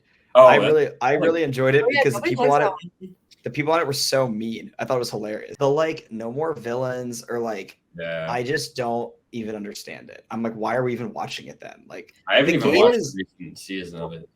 You haven't watched the most recent season? Bro, I was going to ask how you felt. I haven't seen any of it. So I don't know. Yeah, this hasn't been a good one so far, honestly. Kind of falling off. It's not good. I'm still going to watch though. I'll watch Survivor Michigan season 7, but CBS is kind of a question whether I'll see it. People on like Modern Survivor, it seems like they like will criticize you if you don't participate in fire making, which I think is just stupid, right? Like in Cassidy, they were like, "Oh, like you should have done fire yourself." It's like that's fucking dumb. Like obviously, like she shouldn't have to do that. That's stupid. No, that's just like literally like they're just kind of like bullying cast members into doing it because it's better TV. When it's like everyone knows that it's like obviously the worst strategic decision to make. Yeah, it's kind of like, oh, but it's better TV, so you should do it. That season is like, to me, like the key thing I'm talking about with like Survivor, where like every single person in that game wanted to go to the end with Gabler, and then Cassidy went to the end with Gabler, and they were all like, "Oh, like now we think Gabler's a genius because everybody wanted to go to the end with him." And it's like that's like not good. Like that's just stupid. Like you'd have to behave on the jury how you actually thought in the game. It was just so goofy. Like they obviously just didn't like Cassidy and wanted her to lose, and they all kind of like. I think it's because Gabler. It's like someone winning who is more of like a non-entity, like Gabler or like Grace. Is like it makes somehow they think that it makes them losing hurt a little bit less. I mean, at least like Grace though is like a part of pretty much every vote except for the Noah vote. Like Gabler, like it didn't really seem like he was ever really in the no until like the very end. I don't really remember the details of it, but I remember obviously I think Grace is a better winner than Gabler. I think Gabler was like the clown of all clowns. Like he was like great. Gabler was more like Lindsay Adams winning. To be honest, he's the one up there that says like, "Ooh, I'm the Alligabler." Like, like that's the only thing he says the entire season. I'm the Alligabler. He wins. There you go. Like, great job, you're the Alligabler. That's what happens. That was stupid. Oh. Well, I heard there's a new season of Survivor San Diego coming out. I got to watch that. It should be coming out early April. I have to confirm with I'm definitely watching that. Like on Stranger Tides or something, right? He's the Rising Tides. That's right. That's the Pirates of the Caribbean on Stranger Yeah, Tides. I know. One of my favorite jokes that I think was left in the show was when I said that Jay was on Stranger Tides Jack Sparrow, which is never Jack That was Sparrow. funny. That was funny. I made a lot of other like movie references that didn't get put in. I had a whole analogy about That how one like, was in the show. that one was, yeah. Yeah. But I had a whole analogy about how like Luke was like Luke Skywalker and like he had like, gone to the dark side of like Stephanie and Abby, and we had to like pull him back in, and that like if Noah was too mean to him, then he was gonna go over to like the evil emperor, which is like George and Katie, like Katie's Darth Vader and George is like the evil emperor, and like the rebellion is like Sokka, and we have to like fight him off. Yeah. The analogies. That's yeah, great. I had a bunch of analogies. I said that the fire making challenge, I was like, this was around the time that I think Avengers Endgame, maybe it came out like a year before this or something, but I was like, yeah, like this is the final showdown. It's me, all of the Avengers versus Thanos, Jack Shoemaker. I was like, I'm all the Avengers. And Oh my Jack god, Jack is being Thanos is so funny. That- He is that's not that vibe at all. No, not at all. Jack is more like, who would he be? Mm. I feel like he's like Groot or something. He's definitely something in No, he Guardians is like of the Groot. Galaxy. He is exactly like Groot, actually, because Groot, all he says is, I am Groot. And all Jack says is, I don't know. Oh, like, what are we doing this week, Jack? I don't know. Oh, what are we doing next week, Jack? Oh, I don't know. All he says is, that was another Jack confessional I had that wasn't put in. I said that Jack is like a wind-up toy. It's like a Woody the doll, and you pull it back, and all it says is, I don't really trust George. So every time you pull it back, it just says, I don't really trust George, no matter what. It's like, oh, but Jack, George got voted off 2 weeks ago. He's like, I don't really trust George. Like, that's all it says. Wait, he low-key looks like the human version of Woody, though. Like, if Woody was a human, he'd look like Jack. Interesting. I don't really trust George. Jack, you think we should vote off Taylor? I don't know. I don't really trust George. Jack, do you want to be in a final two? Oh, I don't really trust George. It's like all he says. Well, are you happy you played overall? Oh, you got a chance to play? Yeah. It was fun. Like I feel like I would always wonder how I did if I didn't play. And like, you did well. Like, you did very well. Yeah, like even though I didn't win, I did almost everything I wanted to do in Survivor. Like I won challenges. I like pulled off blindsides. I found an idol. I played an idol. Like basically every single thing on my Survivor bucket list I did except for win. So it's like, I feel fairly satisfied with it. And I don't really regret. I don't like feel like there was any real decision I should have made differently. Like with the information I had at the time, there's nothing that would have. I'd have to go back in time and literally tell myself to vote off Grace and not Lindsay R. Like in the real world that I lived in, they would have seemed beyond insane. There'd be nothing in the world that convinced me she's a bigger threat than Lindsay R. So like, I can't really be that mad at myself for any of that stuff. I don't think I really 50-50 decision where you chose like the wrong thing, I mean, it wasn't even like I wasn't even considering it. You know what I mean? I didn't even think that was a decision. I was like, oh yeah, we're voting off Lindsay R. She's the biggest threat left. She's the only threat left. I was like, Lindsay R. like pulled up this huge blindside of Noah. What has Jack and Grace done? Like fucking nothing. Like I'm not scared of them at all. Like No, this is like a very reductive analogy. It reminds me of like filling up a March Madness bracket. You know how there's like the game where you're very like, oh, should I do this one or this one? You like erase it and you do one thing and you like erase it again. And when you get that one wrong, it like hurts way more than getting one wrong where like from the very start, you were always putting one team and you're like never changing your mind. You got that's exactly what it is. It's like if you picked Virginia to beat UMBC, you're not going to be pissed off at yourself for UMBC winning. Yeah, exactly. That's kind of how I felt. I don't feel like it would have made sense for me to make any other decisions really than the ones that I made. Yeah. So there's things I've thought about everything. Like if this had happened, and there's a lot of scenarios where I would have won if something slightly different had happened, but like I didn't know that. So I can't really be that like annoyed at myself about it, Yeah. I mean, I'm really glad you played because as a producer, it was really fun to watch you play. Like you played like a very exciting game, like one that was like obviously fun to watch. And then like as a viewer, you were like great TV, great confessionals, just entertaining characters. So, as a viewer and producer, I'm like really happy you played. It was fun. And I did make some very good friends from it who I wouldn't have met I think that like I'm like really, really, really good friends still with like Noah and Taylor especially. I mean, I'm still friends with Katie as well, obviously, but we were friends before the game. But like I don't think we would have met Taylor without Survivor probably. And so like I'm friends with like her and Lindsay, and like Noah is like one of my best friends, and I feel like we still might have ended up being friends because of like Bailey and stuff, but that's like always, you know, going to be a thing that we all have in common, that we like played, you know, season 6. Mm-hmm. And I feel like there's other. I'm still friends with Ellie. I'm still friends with Mason. You know, so you know, there was lots of people on the season that I became friends with. Lindsay Adams. I'm still friends with a lot of people. Honestly, it was a fun group of people. At the end of the day, my final thing would just be that like, it really sucked losing. It really did. It was really annoying, and it fucking sucked, honestly. And rewatching it kind of annoyed me as well. It was just sort of a reminder. And when I think about Survivor Michigan, like season 6 is just not something I think that much about, is the truth. Like, because I edited all these other seasons, and like season 6 to me is just kind of like an afterthought of everything. Like, I have so much more positive memories of all the other seasons than I do season 6. Like, and I'm sure for other people that's like the opposite, like because they lost in those seasons. So I'm sure they're more annoyed about them, right? Like Allstars, like a lot of the cast, even like they have like not great memories from it because they like lost it, and it really that was like the big one, you know. So they hated to lose it. Yeah. But for me, that was always like my favorite. And all the other seasons, I'll just always feel stronger, like always warm, happy memories of like seasons 1 through 5.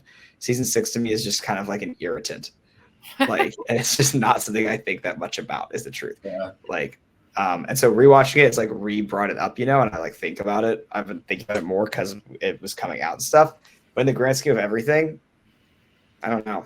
It's just not something that I really think that much about anymore. And like half the jury also at this point is like basically told me they wish they had voted for me, which is like a whole nother thing. Okay, so you feel like does that feel good? I guess. I mean, yeah, it's kind of nice for some people to like come around on that. Some of them are people who like played other Survivor later on, and like kind of once they kind of a lot of people I think eventually came around to the idea that like they realized how they would have felt in that same position, you know, if they had gotten to the end with Grace and Lindsay and lost like that. And so I think some people realized that over time. And yeah, it felt good, but there's also like, well, would have been nice for you to think this then.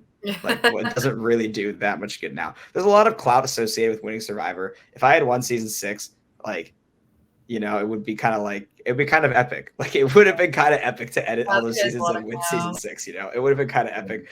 Like, there's a winners group chat, you know, like there is some clout associated with it that I wanted to have, obviously. Yeah. But, you know, I got plenty of other clout. It's okay. True. It was all just a game that we did in college at the end of the day. And now it's like That's right. That's right. Up and moved on. That's right. Yeah. I think about All-Stars way more than I think about season 6. I think about All-Stars all the time. That's fair, because you edited the whole thing. Like, you probably saw like all the footage. Yeah. Yeah. I mean, I lived with it for way longer. Season 6 was like a couple months, you know? I edited those other seasons over the course of like 4 or 5 years. Right. So it's like, in the grand scheme of everything, such a like, you know. Yeah. And it was the pandemic and all this other stuff. Yeah. Like, you even mentioned that, but I feel like that also would probably like make some of the memories of season 6 be like a little tainted. A little tainted, right? Like like All-Stars was during like an incredible, awesome, fun semester. Season 6 was during an awful semester. Like, yeah, as a student at Michigan, you know. Yeah, honestly, like our year got out kind of good in the end. Like the kids who like they missed, you know, like they missed whole years after that, right? Like because of the pandemic and stuff. Yeah. Like they missed like a whole football season or whatever. Like Lucy and Bree and like all them. Yeah. So I think everybody else actually had it a lot worse than we did. But at the time, it was like ours was it was the biggest shock because like school was just over. Like college was just over like a couple months before you thought it was gonna be. And it wasn't even so much like, oh, like your close friends, you know, like you got to say goodbye to them, you know. It was more like the acquaintances. Like there's a lot of unfinished business, like with people like Luke or Abby and Stephanie. Like there's like lots of acquaintances in your life in college, like the guy in your math class that you're like kind of friendly with, you know, or like the kids in your like social clubs or whatever that you like are not super tight with, but you're friends with them, you know. And like all of those people, you just never saw them again, basically. Yeah. Like it was just there was a real sense of unfulfillment in the way college ended. It was just suddenly over, you know? which was kind of tough for sure. And like definitely season 6 was like wrapped up in that as well to some degree. So, you know. Yeah, so it's an interesting time capsule for sure. Yeah, it definitely. Yeah, it definitely is. Yeah, it was weird. It was a weird time, but you know, it was fun. I appreciate you guys coming back for one last hurrah. You know, I always wanted to give some whole rants, and I feel like I mostly explained my point of view. Yeah, I'm sure a lot of people won't. If you listen to this, some people won't agree with it, or some people will be like, "Oh, Ian's just kind of bitter." It's like, yeah, that's true. But like, I lost. Like, I'm gonna be bitter. Like, everybody's bitter. Okay, that's part of it. Like, it's fine. I'm sure these guys are also bitter about their seasons. Like, that's kind of part of it. I'm never gonna like sit there and be like, "Yeah, Grace deserved to win." That's not something I'm gonna say. You're free to believe that though, if it helps you sleep at night. You know. Amazing. No, I love that. Honestly, you're a great podcaster, Ian, because you're like really good at just like speaking on things and you elaborate. Thank you. Yeah, I appreciate that. They're great. Not as good as you guys though. You guys are the masters. No, I feel like we barely said anything. Like you carried this. By the way, we're gonna be podcasting on this channel a little bit for San Diego going forward. So I'll come back for San Diego episode at any time. I love. Oh yeah, we would totally bring you back for that. I love Star Wars San Diego. I love season 1. If you haven't watched season 1 of Star Wars San Diego, you should go watch it. I heard season 2 is gonna be even better though. So yeah, honestly, it just like from a production standpoint, like the quality just gets better every season. I've watched so much Survivor and seen so much Survivor that like just like people on a beach drinking and like kind of playing Survivor was like very funny to watch to me. First impressions, this is cool. I'm admittedly a couple shots deep right now because that is how I best socialize. I'm not gonna lie, I'm 21, I'm of age. I'm already kind of thinking strategy. I'm talking to everyone. I'm trying to pick everyone's brains a little bit. I know who I kind of want to and kind of don't want to work with right now. All over the map, but the one thing that we do have in common is that we get to call this place home. So guys, I want to welcome you guys to Survivor San Diego, 1 district.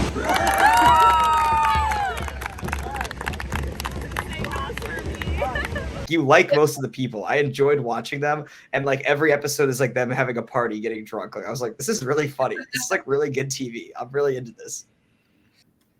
Alrighty. Thanks, Ian. Thank you guys.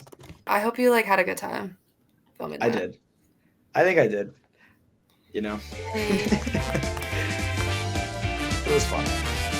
See you guys later. Bye. Yes.